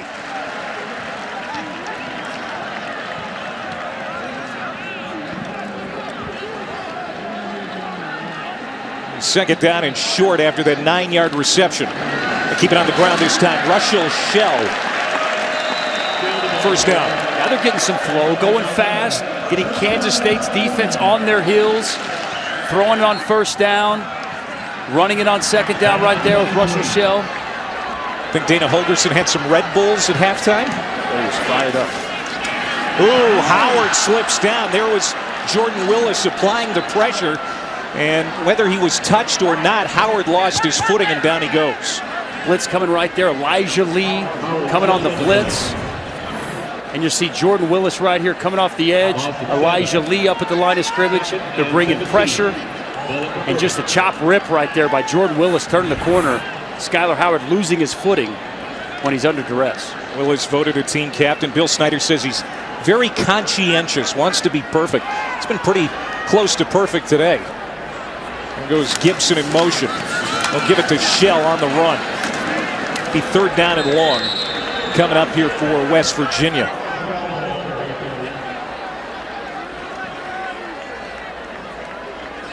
There's Colton McKivitz into the ball game here, getting a lot of playing time on the outside for that West Virginia offensive line. Redshirt freshman. Penalty flags down. That's Wellman on the catch, the fullback. This might be holding. Couple of flags down. Cooper Castleberry, the referee today. There are 2 fouls on the play. Holding by number 70 of the offense. Personal foul roughing the passer by number 71 of the defense. The penalty's offset. Replay third down. Holding right there by the left guard, Tony Mateo. We've now seen Reggie Walker coming on third downs.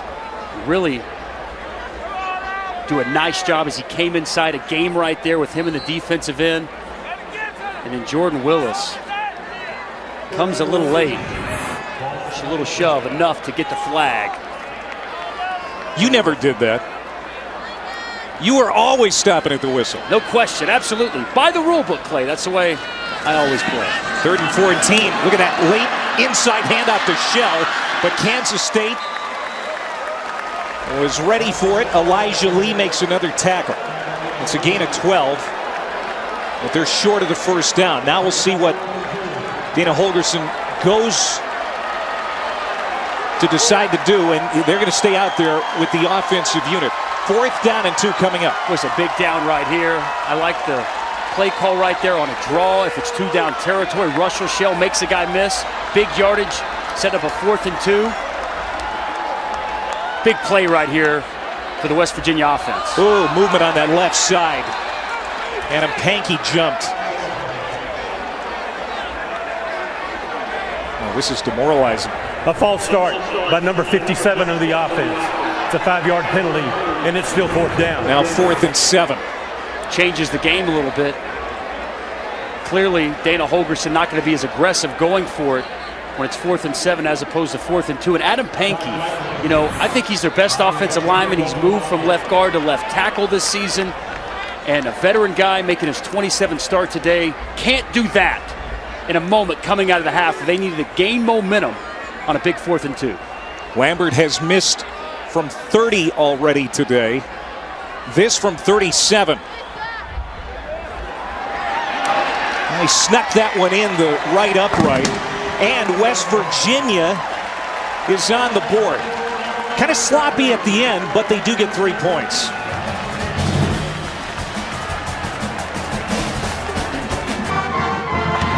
Celebrating its 12th year sponsoring the Good Hands Field Goal Nets, Allstate makes contributions to participating universities' general scholarship funds for each field goal and extra point kicked. To date, Allstate has donated millions of dollars in scholarship money. 37-yard field goal by Josh Lambert, and West Virginia's on the scoreboard for the first time. It's 13-3 with 11:24 to go here in the third quarter. Alongside former Oklahoma Sooner Dusty Dvorak, I'm Clay Matvick. Mike Molina will kick off here for West Virginia. That was the 4th drive into Kansas State territory for the Mountaineers. They finally get points. Byron Pringle brings it out of the end zone, finds a seam, gets to the sideline, 1 man to beat. And he's shoved out of bounds deep into West Virginia territory. And this is exactly what Dana Holgorsen talked to us about yesterday. Special teams, Kansas State, known for how great they are at special teams. Last 2 years, big returns have cost the Mountaineers, and Here after gaining some momentum back, going down, getting points on the board out of the half. Kansas State fires back with a big kick return to set themselves up on the West Virginia 31. It was a 69-yard return, and now Ertz comes back out with these numbers. The Kansas State offense. The stiffest test since an opening loss at number 8 Stanford. Ready to set up at the 31. A little delay here.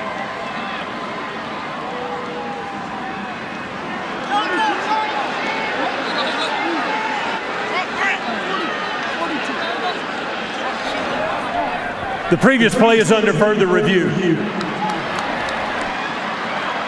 Maybe he stepped out further back, perhaps? Have to be checking exactly where Pringle's feet were as he toes the sidelines.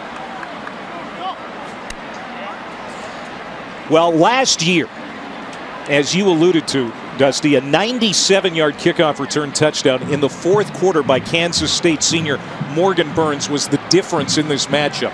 The year before, it was a Tyler Lockett punt return touchdown. And a big special teams play here by Pringle, but it's under review right now.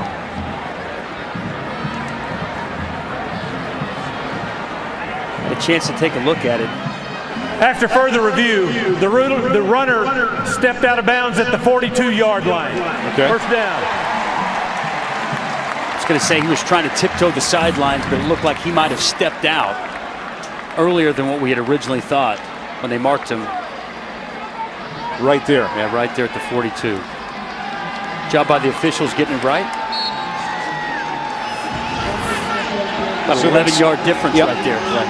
It's an 11-yard backup.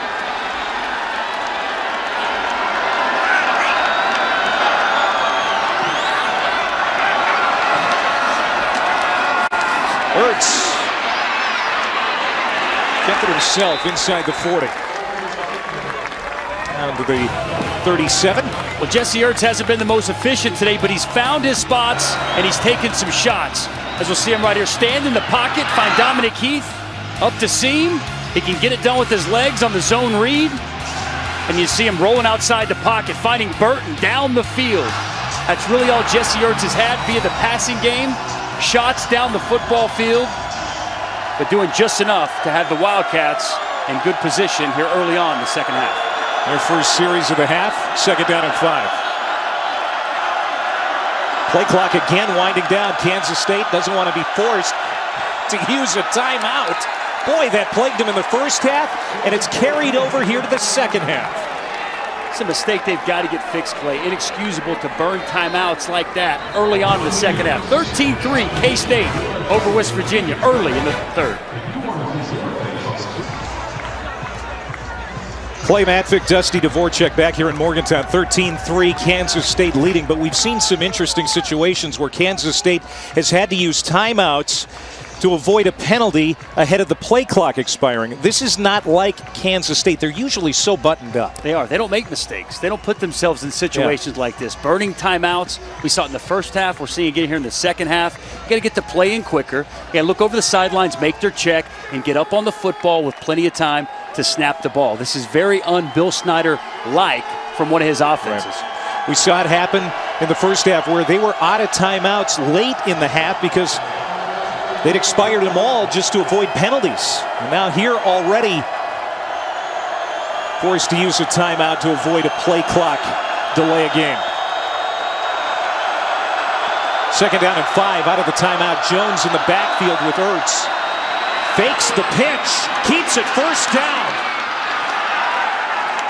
Inside the 20, down to the 17-yard line. Let's go to Brendan for an in-studio update.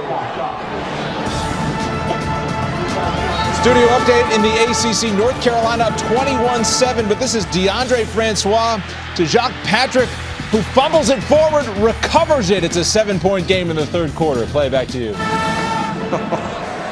Florida State avoiding a mistake. They capitalize on their own error. How's that happen? But Seminoles coming back. Big conversion there by Ertz to move the chains.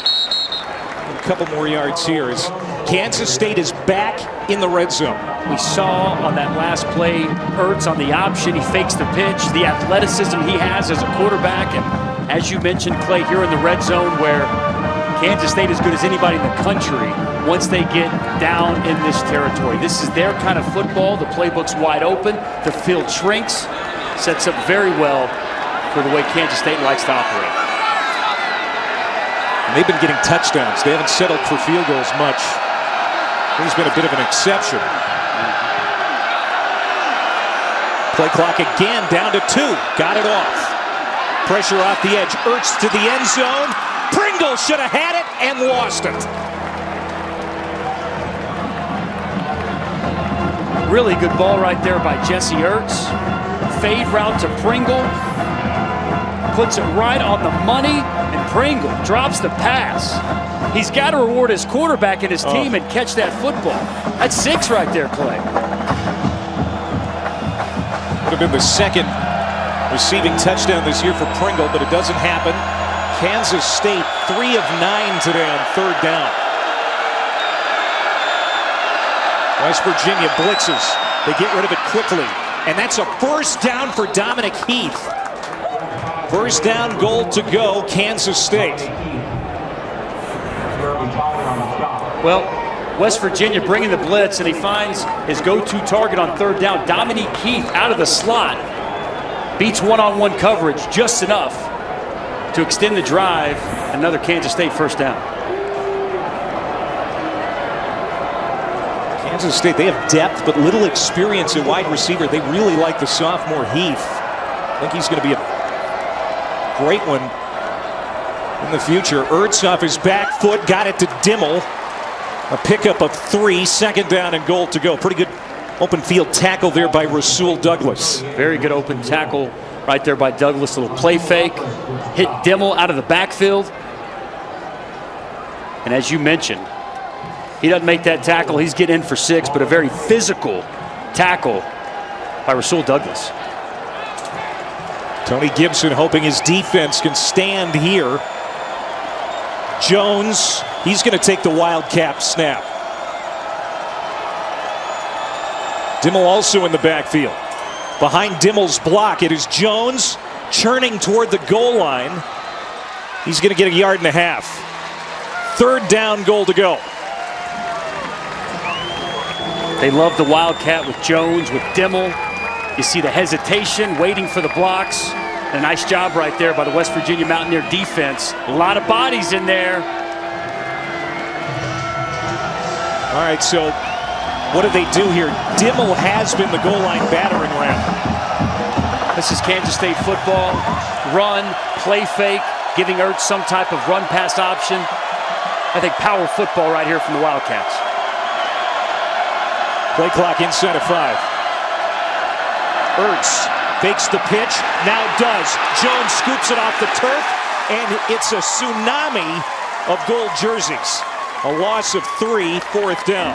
Hey, and West Virginia's good with that. They want Kansas State to go out on the perimeter. That's what we talked with Tony Gibson. He wants to plug the inside, make them get to the perimeter. See, Jesse Ertz gets hit as he pitches the football. And West Virginia all over that one to force another Kansas State field goal attempt. You know, West Virginia's been very good today defensively inside the red zone, an area that we talked about. Kansas State as good as anybody in the country coming into today. McCrane, his 22-yard attempt. Got it. 3rd field goal make for Matthew McCrane. It's now 16-3 in Morgantown.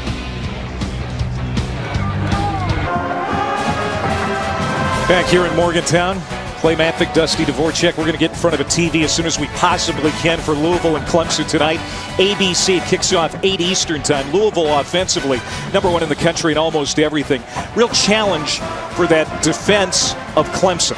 Brent Venables got these guys humming. They lose guys to the NFL every year, but it's next man up. Christian Wilkins, one of the best interior defensive linemen in the country. Watch out for the true freshman, Dexter Lawrence. That defensive line has got to play a big role in that game to slow down Lamar Jackson. We're all talking Lamar Jackson, Clay.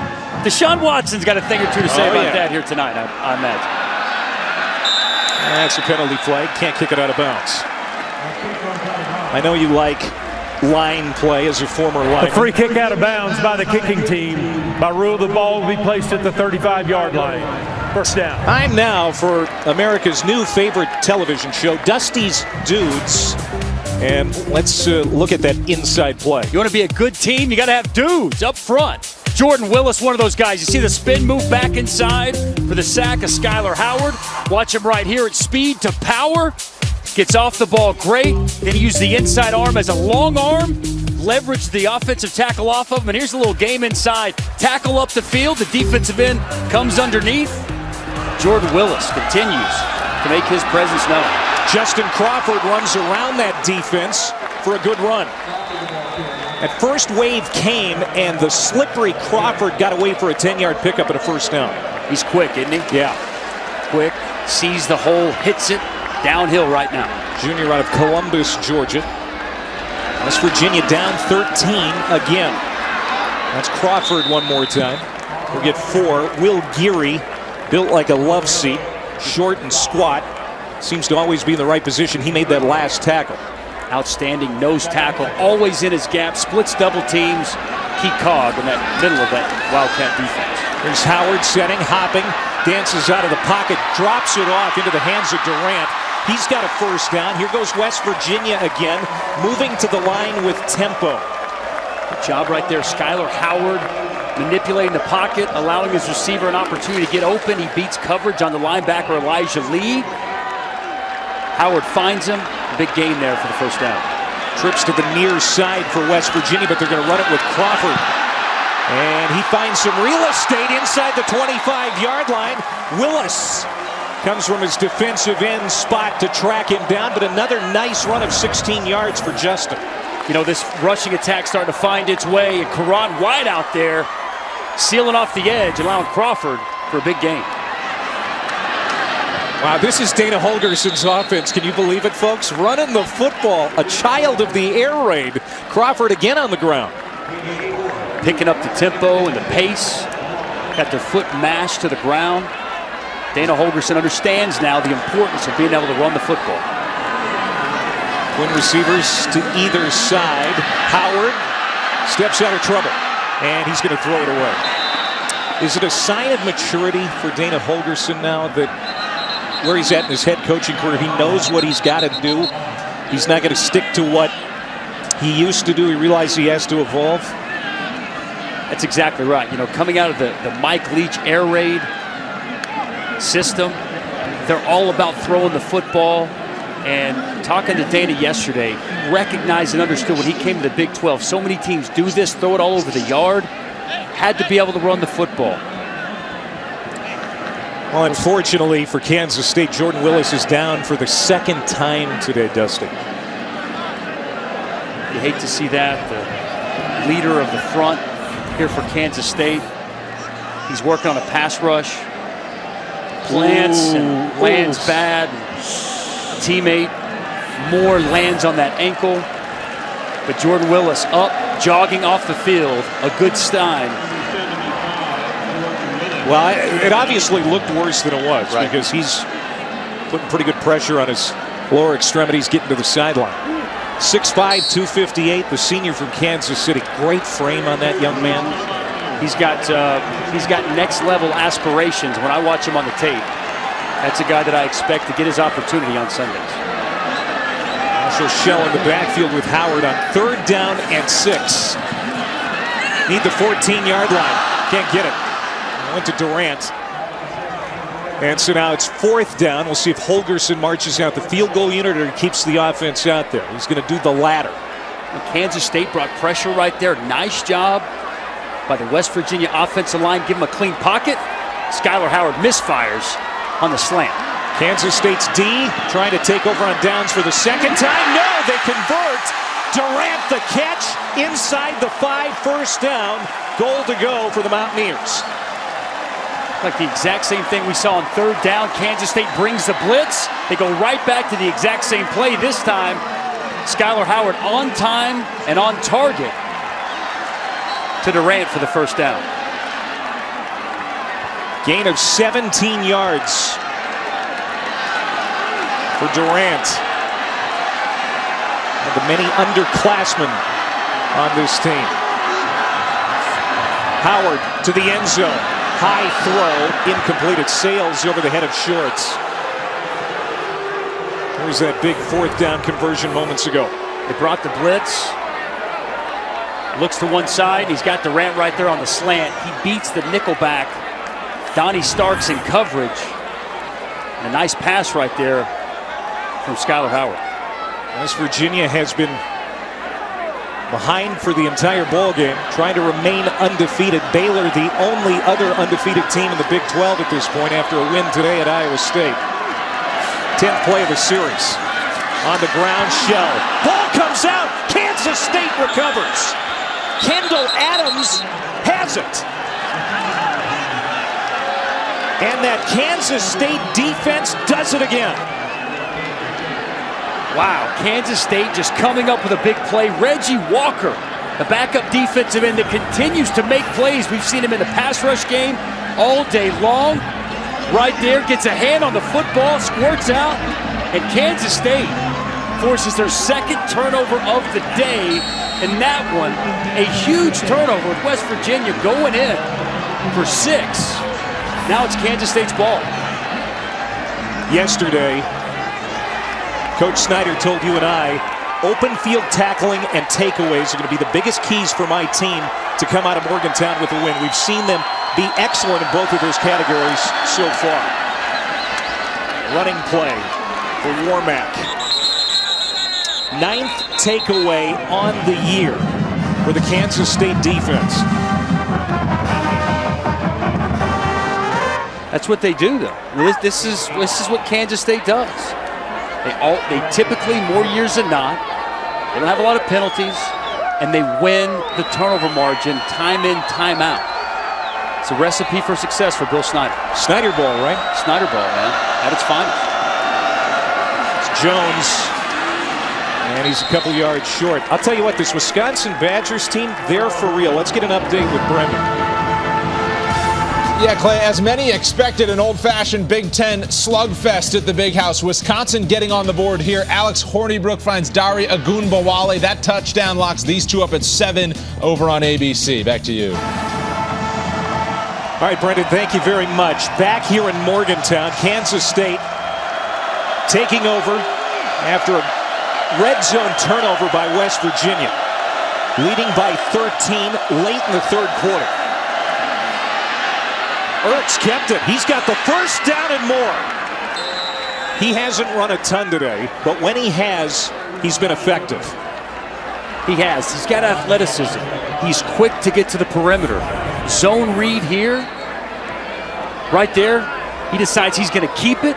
Gets to the edge. Good blocking outside by the Kansas State wideouts.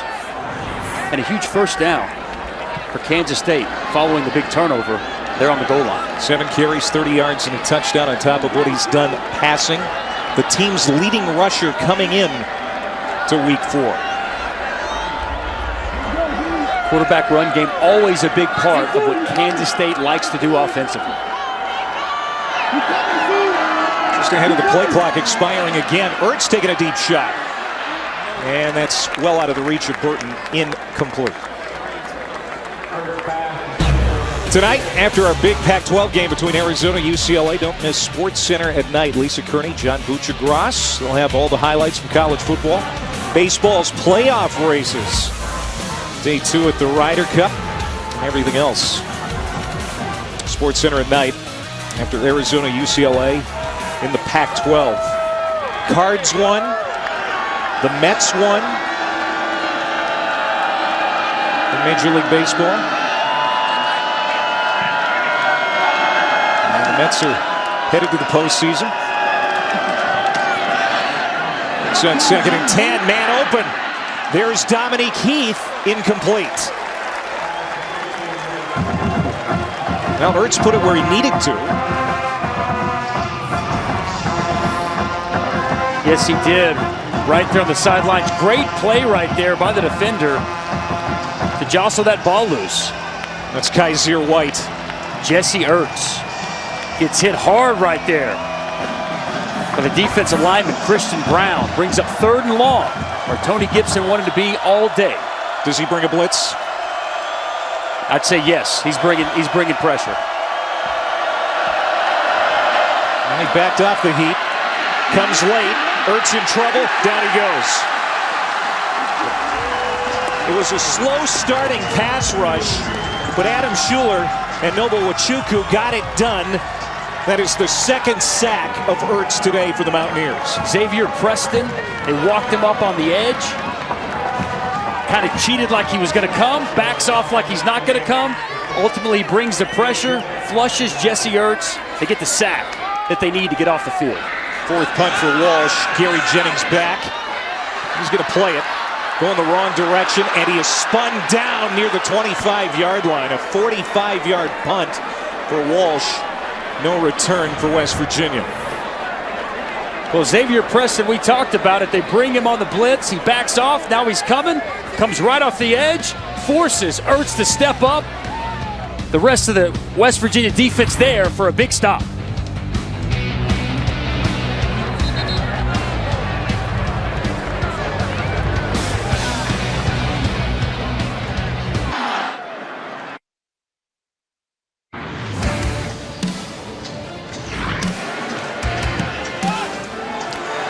Well, miscues for West Virginia, the story of this ballgame. Missed field goal right there to start the game. A turnover there that leads to 7 for Kansas State. And then here, the fumble inside the 5.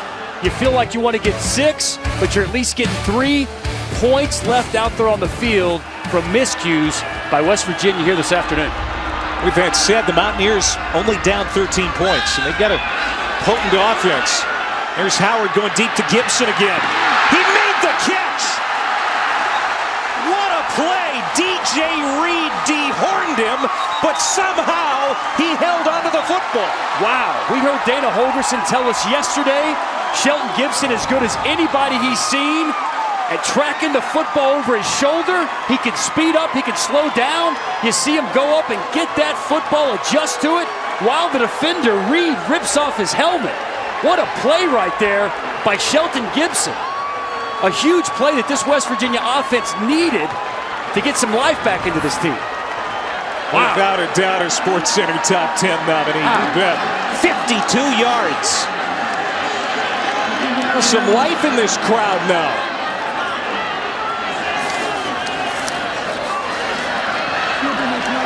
Ground game football here. Crawford spins inside the 20 and down at the 15. Refuses to go down. Initial contact doesn't get, a little spin. He keeps the legs churning.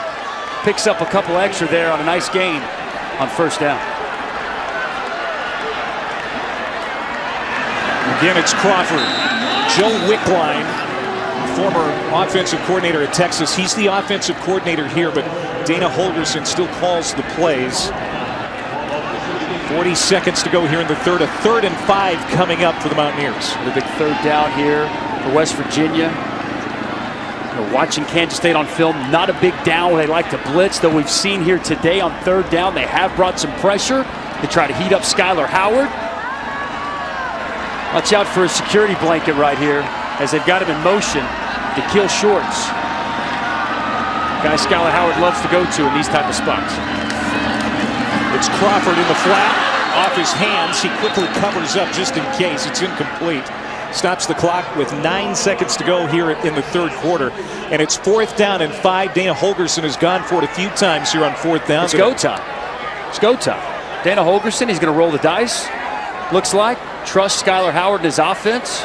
Paid off for him the previous possession before the turnover. They converted a big 4th and 7 to Javon Durant. Boy, West Virginia, 51% on 3rd down coming into the game. Just 2 3rd down conversions today. Play clock at 3. They better hurry up. They're going to have to use a timeout. West Virginia calls for the first timeout of the half. Each team with a couple remaining here the rest of the way. We just saw a great catch from Shelton Gibson, the star receiver for West Virginia. Speaking of great catches, let's take a look at our AT&T Inside Access. Check out this Shelton Gibson catch. Man, that was one-handed. But how about the freshman wide receiver Drew Bowen, maybe with even a better one. That one went viral on YouTube. Just put on the #1 jersey and you'll make acrobatic catches. I guess so. We could throw Clay at a #1. No. And he'd get it done. Let's not get carried away.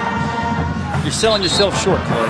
All right, let's wow, look at this. look at this play again by Gibson that sets up West Virginia deep in Kansas State territory. He's fired up, but they've got to come away with points for sure. They desperately need 6. Huge play right here, 4th and 5. Dana Holgerson took the timeout, going to get exactly what he wants coming out of the timeout.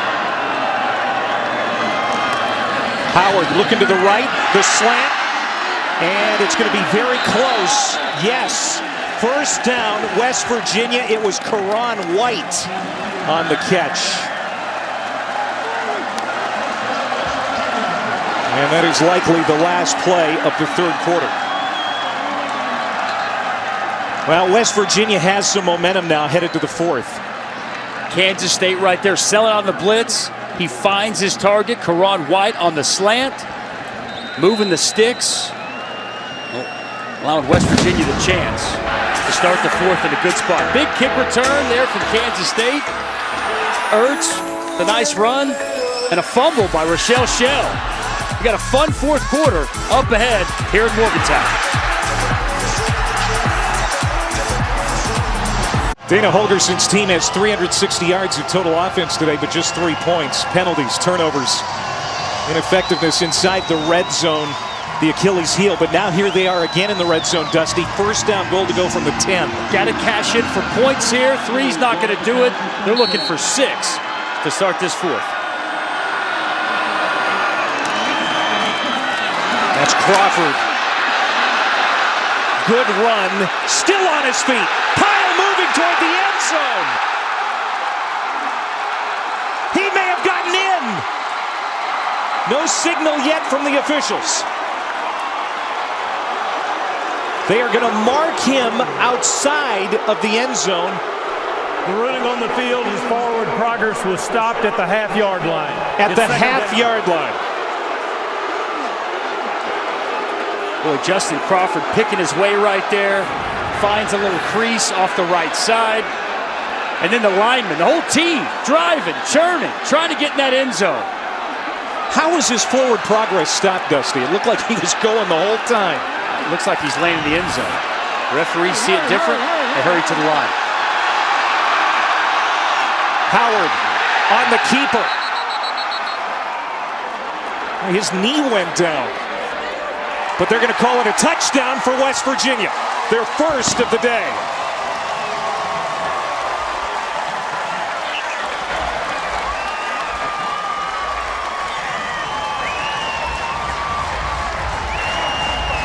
The ruling on the field is a touchdown.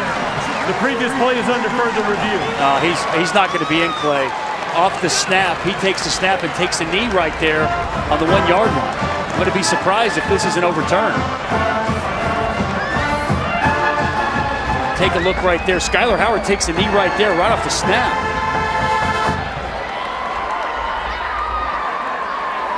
See right here.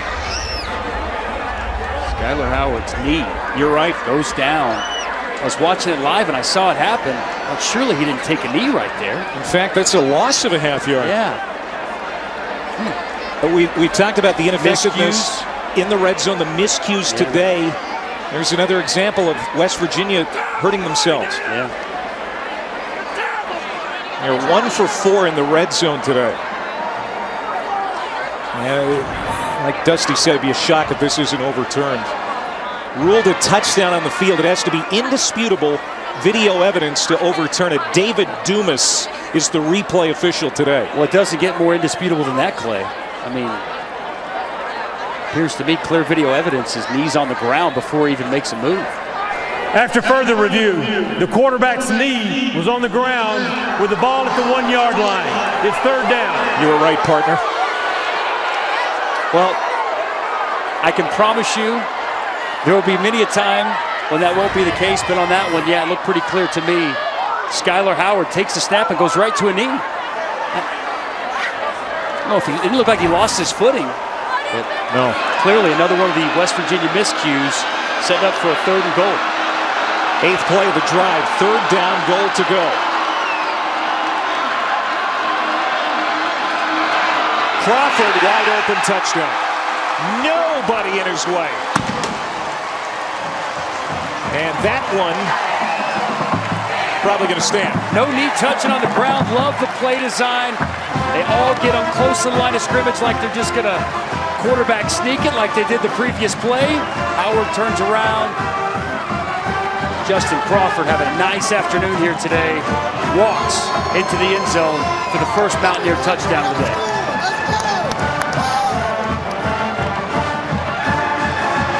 Mike Molina is going to attempt the extra point. West Virginia, even though they've struggled all day, in all facets of the game, only down 6. Right in the thick of things, hand off to Crawford, no one's there, touchdown, Mountaineers.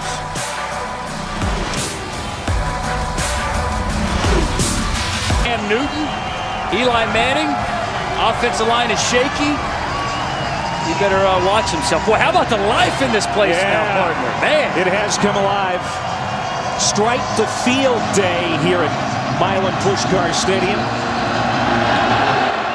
It's a squib kick. Pringle just short of the 30. Let's take a look back at that last drive for West Virginia. Drive recap presented by Buick. 8 plays, 73 yards, and a touchdown. Boy, how about this catch right here by Shelton Gibson? A big 4th and 5. Karan White on the slant, just enough for the first down, setting up this Justin Crawford walk-in to make this a one-score game here in Morgantown. And a drive like that, Clay, it can invigorate a crowd, a defense. Momentum has shifted now to the West Virginia Mountaineers. Yeah, we were talking about that Minnesota Vikings defense. West Virginia's defense, they should be inspired now. Yeah, still looking for that first takeaway of the day. Timeout. Kansas State has 1 timeout remaining, and there's over 13 and a half minutes to play. Been a problem all day for the Wildcats. Yowzer. The Wildcats took their first time out of the half at the 10:27 mark of the 3rd quarter because of this very situation, trying to avoid a penalty on the play clock.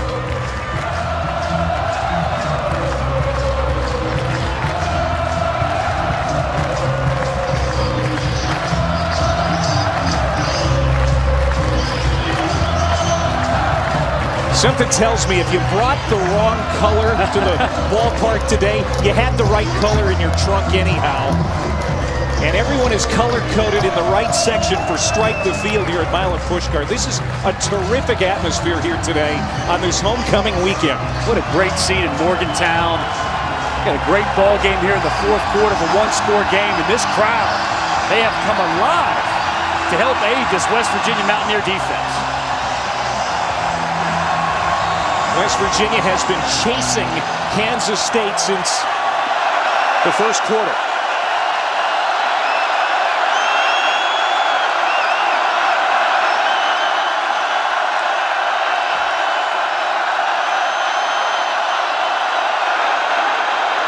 Ertz keeps it. Stiff arm. Nothing doing. David Long has had a very nice first game at linebacker for West Virginia. Nose for the football is what Tony Gibson said about David Long, who he felt encouraged, couldn't wait to let him start for his first time. Nice job right there, setting the edge, bringing down Jesse Ertz for no gain on first down. Gibson has done such a nice job with this defensive unit. You consider the injuries, the guys he lost to the draft. There's a penalty flag.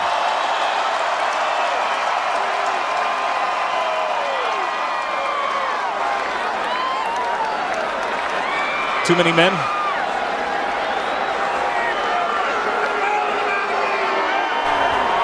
Illegal substitution by number 6 of the offense. It's a 5-yard penalty, and it's still 2nd down. Bill Snyder not going to be happy about this. The second illegal substitution, countless timeouts they've had to take. They become their own worst enemy pre-snap here this afternoon.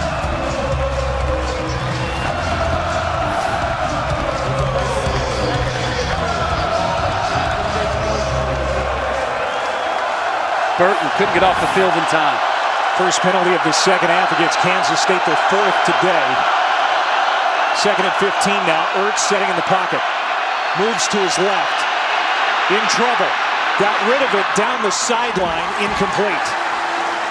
Isaiah Zuber, the intended receiver, but now a 3rd and 15 facing Kansas State. This is not a down and distance they want to be in. Kind of feels like West Virginia's defense smells blood in the water. Tony Gibson, such an aggressive play caller. Got to imagine he's going to bring some heat, play man outside, get that ball out of Jesse Ertz's hand.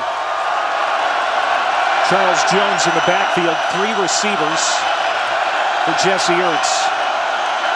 That's Zuber in motion. Plenty of time. Caught. And that is going to be very close to a first down for Zuber. The redshirt freshman out of Georgia, yes, it will move the chains. No pressure, they just rushed 4 right there. Jesse Ertz stands in the pocket. He finds his target, Zuber, for a huge first down. A little exhale for Kansas State. Momentarily silenced this West Virginia crowd.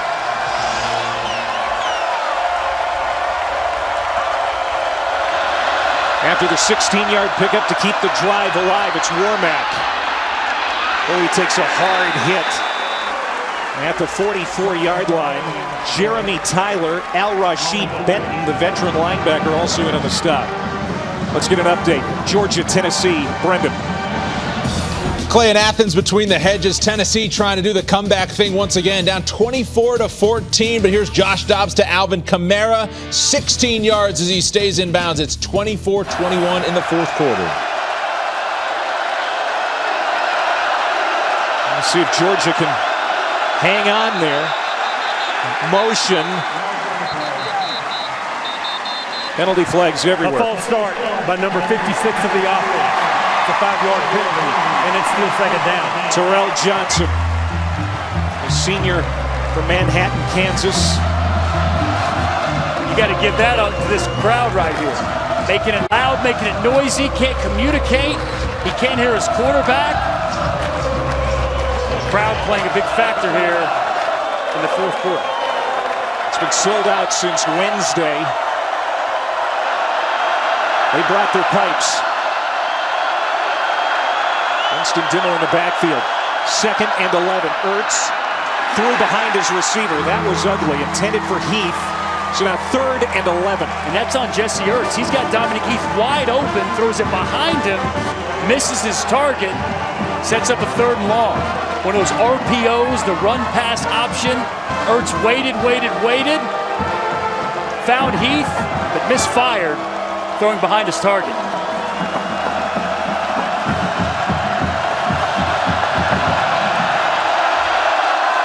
They need the midfield line to keep this drive going. They rush 4.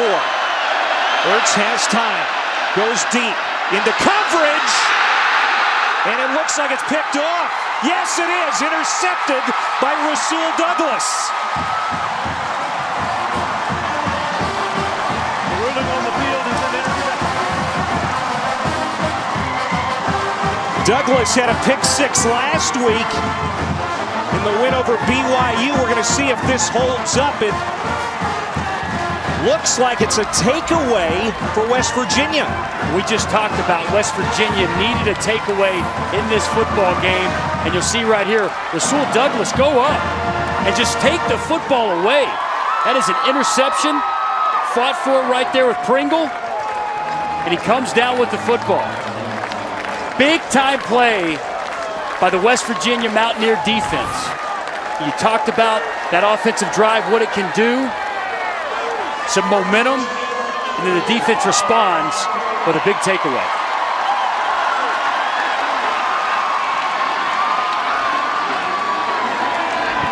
Boy, West Virginia needs to take advantage with 10:45 to go. The play action, hopping, rolling to the outside. Howard, incomplete.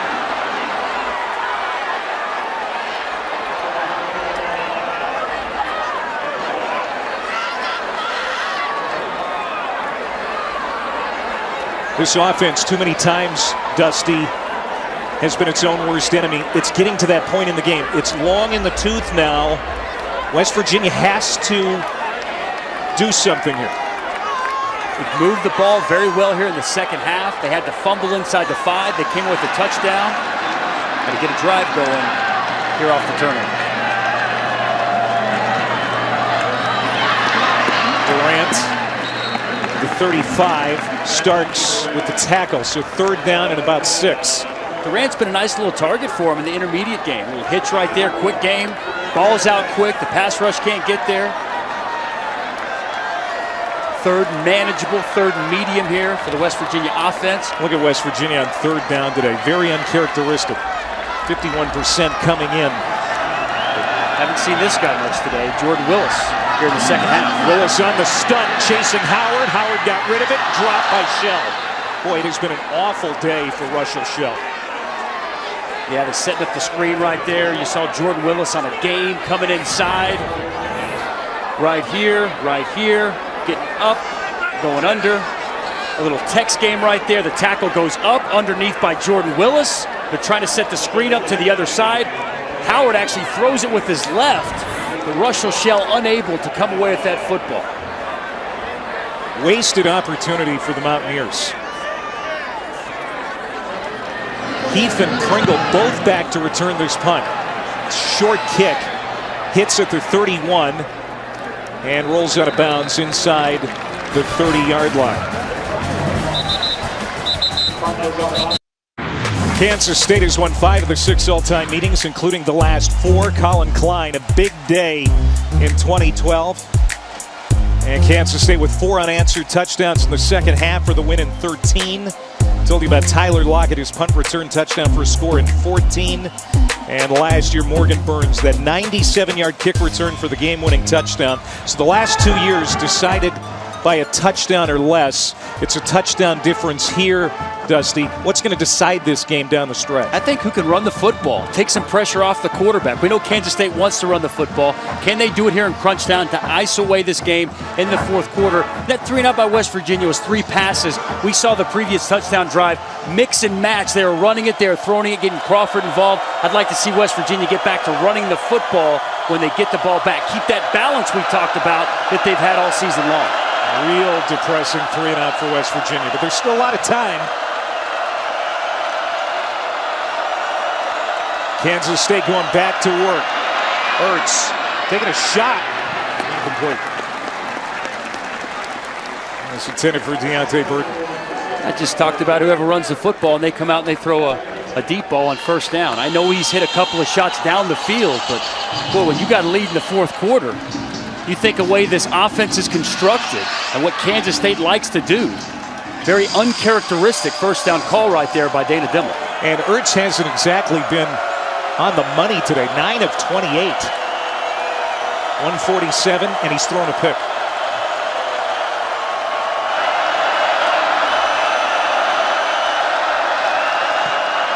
Ertz in trouble, and he is going to be sacked. Kaiser White, the youngest of the 3 White brothers.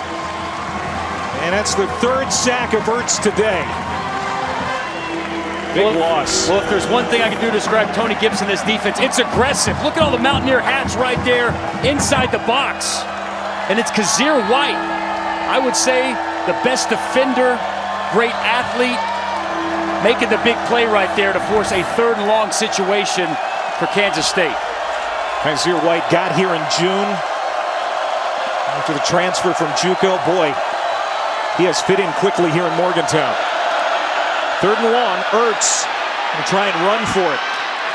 Wrapped up at the 25 and pulled down. Nana Kyrum with the play, and Kansas State will bring out the punting unit, the 3rd 3-and-out for the Wildcats today. Conservative play call on third and super long. It's a quarterback lead draw. They take the air out of the football. The last possession we saw Ertz with a pick. They're going to play field position here and settle for a punt. Walsh from the 15-yard line booms it. Gary Jennings lets it land. It's a nice bounce back the other way for West Virginia. They've got good field position here with 8:18 to go. Just a 32-yard punt for Walsh. Clay Matvick, Dusty Dvorak back here in Morgantown. 16-10 Kansas State leading the Mountaineers. The West Virginia offense in the first half for Dana Holgorsen, 174 yards, no points. In a little over a quarter since halftime, 200 yards, 10 points. What's been the biggest difference? They've picked it up. I think they've run the football better, been more efficient offensively. In the second half, clearly, wish they could get that turnover back they had inside the 5. Best starting field position for the Mountaineers today. Crawford will carry for a yard. That's his 15th carry. He's got 78 yards on the ground. Dante Barnett made the stop. West Virginia has trailed the entire game, but they're down only 6 as we go under 8 minutes to play. Boy, Dante Barnett, who will come downhill, he will hit you, provide such a nice presence, an extra hat in the run game for Kansas State. You've seen it before. He's their quarterback back there. Howard gives it to Crawford. Look out. First down. And out at the 35-yard line. Said the team that can run the football better down the stretch is going to come away with this game. Coming off the right side, right here, a little zone. Nice job by the center. Orlowski opened up the hole. And Justin Crawford once again hitting it downhill for the big game on second down. Just weeks ago, he was serving up Gorditas. Now a big part of this drive. They target him here as a receiver, incomplete. He was working at Taco Bell to support his family. Dana Holgorsen said, we're going to have to scale that back. You're now a part of my team, and you're going to be a big part. That the receiver went out of bounds on his own and was the first to touch the pass. It's third down. Yeah, that's going to be an illegal touch because he was out of bounds. Yeah, he did. You know, he's running a real wheel route right there down the sidelines. Looks like he lost track of where he was running. The foot got out of bounds. He tried to sneak it back in as he caught the pass, but sorry. That's not legal around these parts. Howard gets it out of his hand quickly to White. Bounces away from a couple of tacklers. Karan White, a 6'1", 198-pound junior who's got great hair.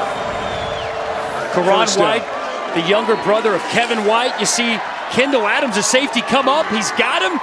Karan White makes a miss for the big first down. That was a low throw. Was it a catch? No, incomplete. Shelton Gibson couldn't get his hands underneath it, but that might have actually worked out well for West Virginia. That probably would have been a loss of a few yards. It's one of those times where you're glad the receiver doesn't come up with the catch. Skylar Howard closing in on 300 yards passing.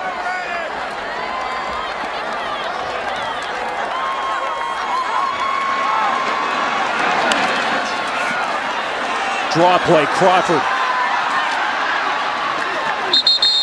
Gets to the 20. Sure, Mike UL Moore makes the stop for Kansas State. He's a great story. He is a great story. You know, 2 years ago, had a brain tumor, missed the entire season. Last year, his father passes away about 2/3 the way through the season, and since then, he has elevated his play. Best he's played since he's been at Kansas State. A great story for the linebacker, Mr. Moore. Complete. White. It's going to depend on the spot. Did they give it to him? Yes. First down, West Virginia. They convert again.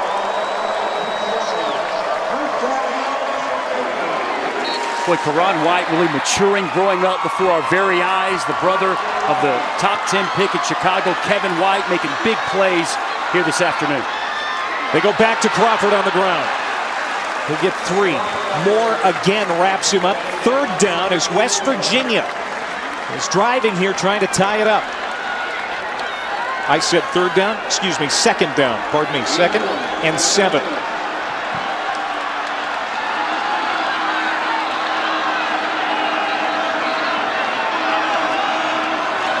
Four-man rush. Howard being chased from behind. Tanner Wood in pursuit. To the end zone. Man open.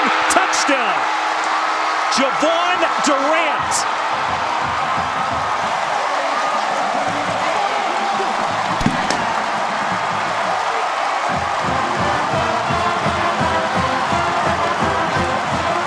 And West Virginia is an extra point away from taking the lead for the first time.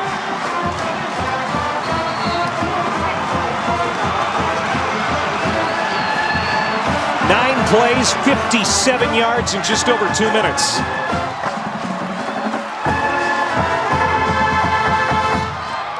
The extra point is good, and West Virginia leads it by 1.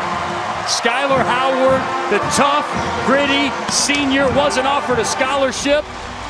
Coming out of high school, he rolls in the pocket. He's buying some time, and he finds his man, Javon Durant, in the corner of the end zone for a Mountaineer lead here late in the fourth.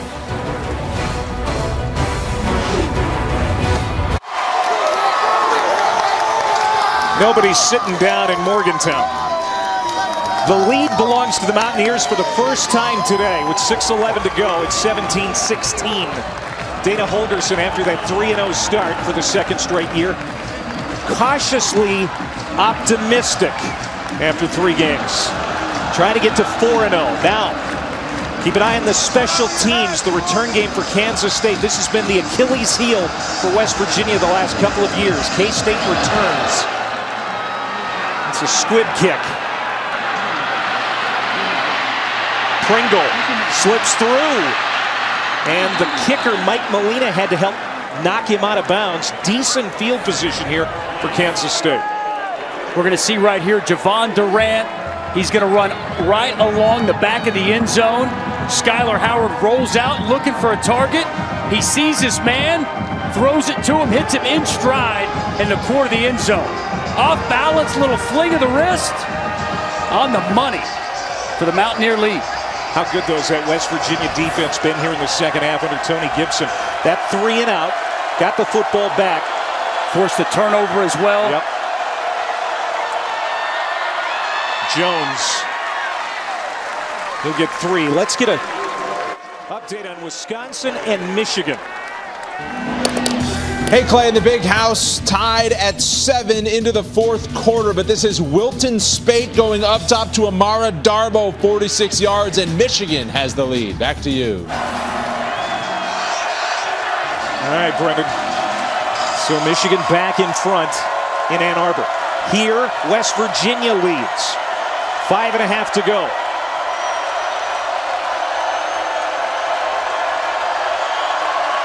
Play clock inside of 5. It's been a trouble spot for this offense all game.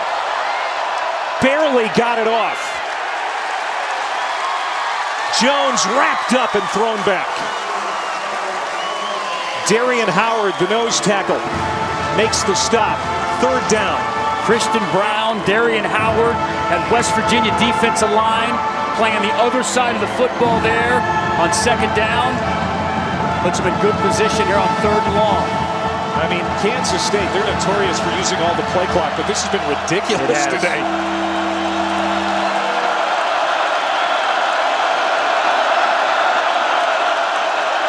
They need the 49 of West Virginia. Ertz, Cox fires complete. 1st down inside the 40. It is Pringle. And the drive continues for Kansas State. West Virginia brings pressure here.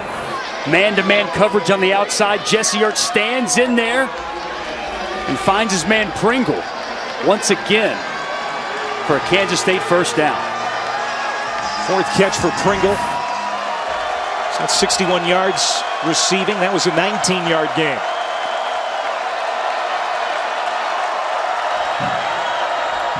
Back to the ground and Charles Jones. Now they're in field goal range already. They have 1 timeout remaining, 4 minutes to go. Running the football right there, getting back to what they do, staying in front of the chains on 1st down. Kansas State like to grind this 4th quarter out, put themselves in position to take the lead here late in this ball game on the road. Trying to keep that winning streak against West Virginia alive. It's at 4 games right now. Again, they check the play. Play clock winding down. Run play one more time for Jones. A yard short, 3rd down and very manageable for Kansas State. Tough, powerful run right there by Charles Jones. He's patient, then he puts his foot in the ground. He gets north and south, lowers the shoulder, fights for a tough 3-4 yards right there on 2nd down. 3rd and 2, Clay. We've talked about this down. This is where Kansas State wants to be. This is where they're at their best. 3rd and short type situations. West Virginia loads the box. Dimmel is in there, the big fullback. Kansas State elects to use its final timeout here. Well, putting all their eggs in that basket. So, offensive coordinator Dana Dimmel, who's upstairs, devise a plan. If you can go inside the communication chain here, what are you expecting Kansas State to decide to do? And how does West Virginia defend it? I'm expecting them to run the football. And I think that you can go a variety of ways. Wildcats open on this spot, either with Winston Dimmel or Charles Jones. I think RPOs are open. If you're going to throw the football, that's the only way I'm doing it. Quarterback run game is always an option on the zone read. So that's what I'm thinking. You're running the football. The only way you're putting this ball in the air is if it's an RPO situation, a run-pass option. The defense sails out to stop the run, and Ertz can have an open man down the football field.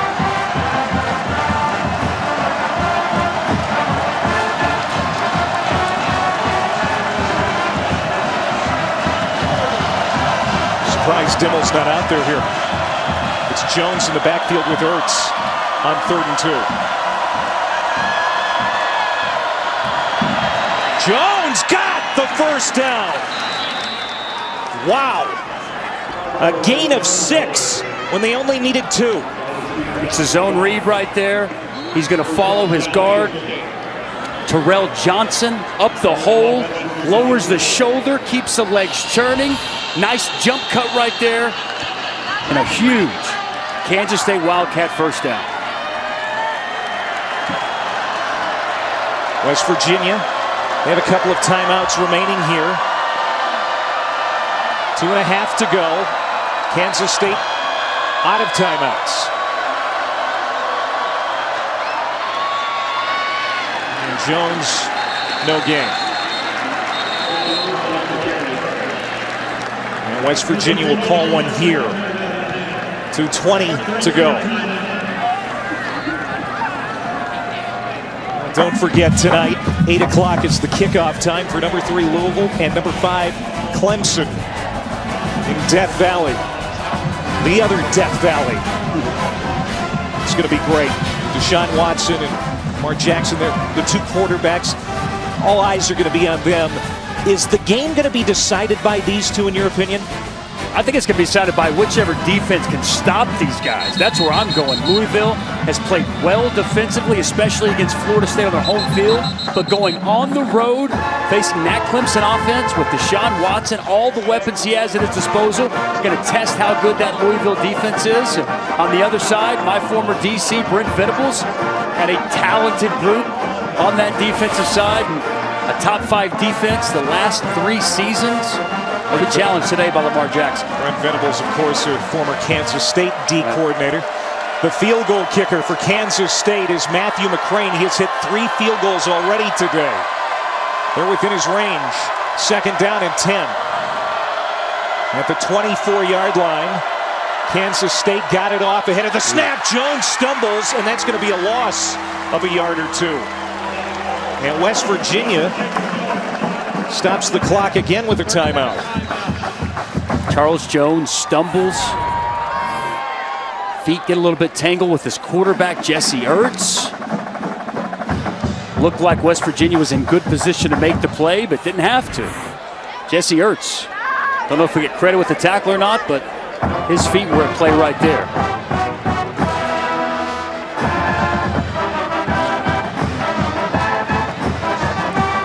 Matthew McCrane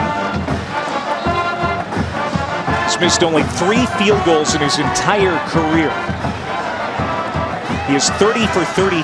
However, he did miss a couple last week, both from 42. Been very dependable for Kansas State. Junior from Brownwood, Texas. He may be called on to give Kansas State the lead here late in this ball game. So both teams out of timeouts. 3rd down and 12. What do you expect them to do? Run it, right?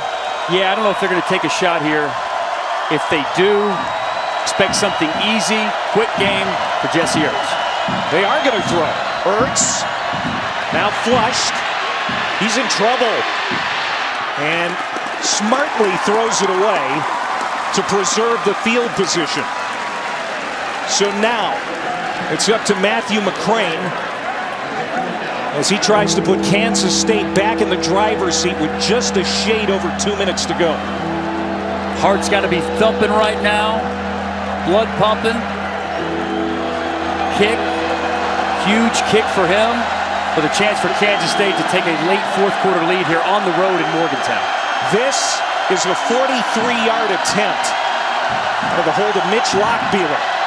Snap is good. Hold is good. The kick is no good.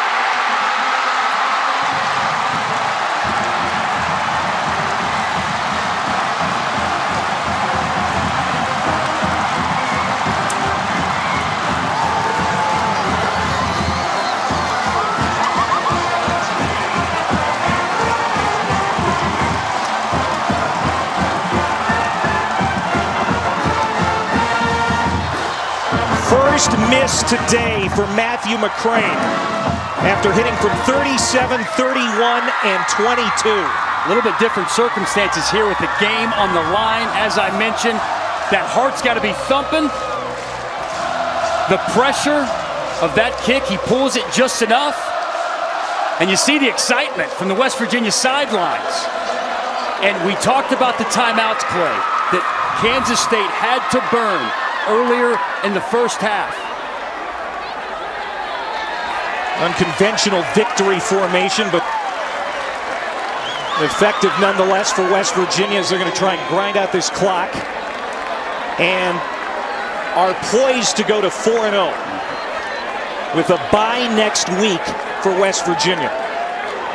Big,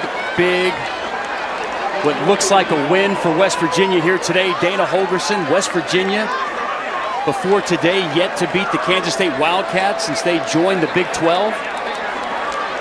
Now, I just can't help but think, Bill Snyder, a guy who teams don't make mistakes, don't beat themselves, misusing the timeouts, having to use the timeouts because they're unable to get the snap off in time.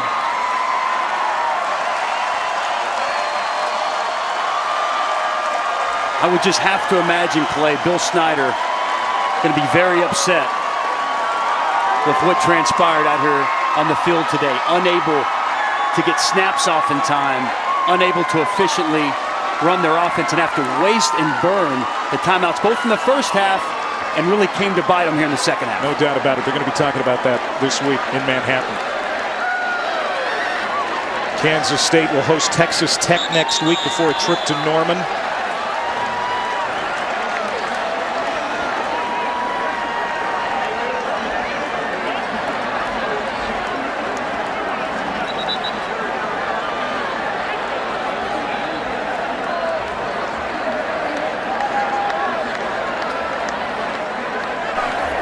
Offside by number 60 of the defense.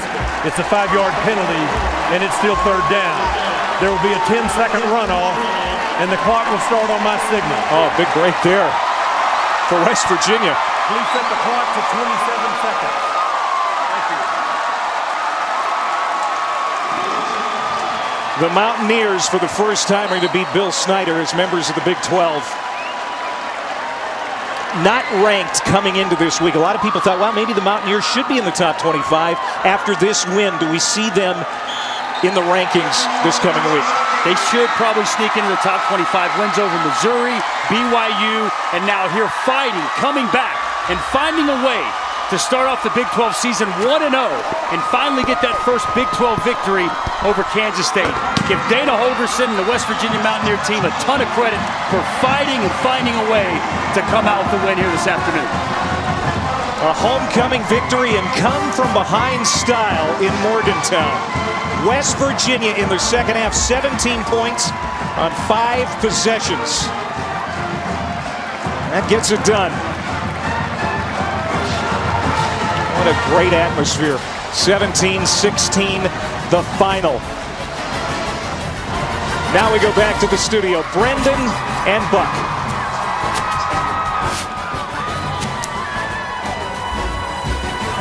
Clay, thank you very much. A 1-point win.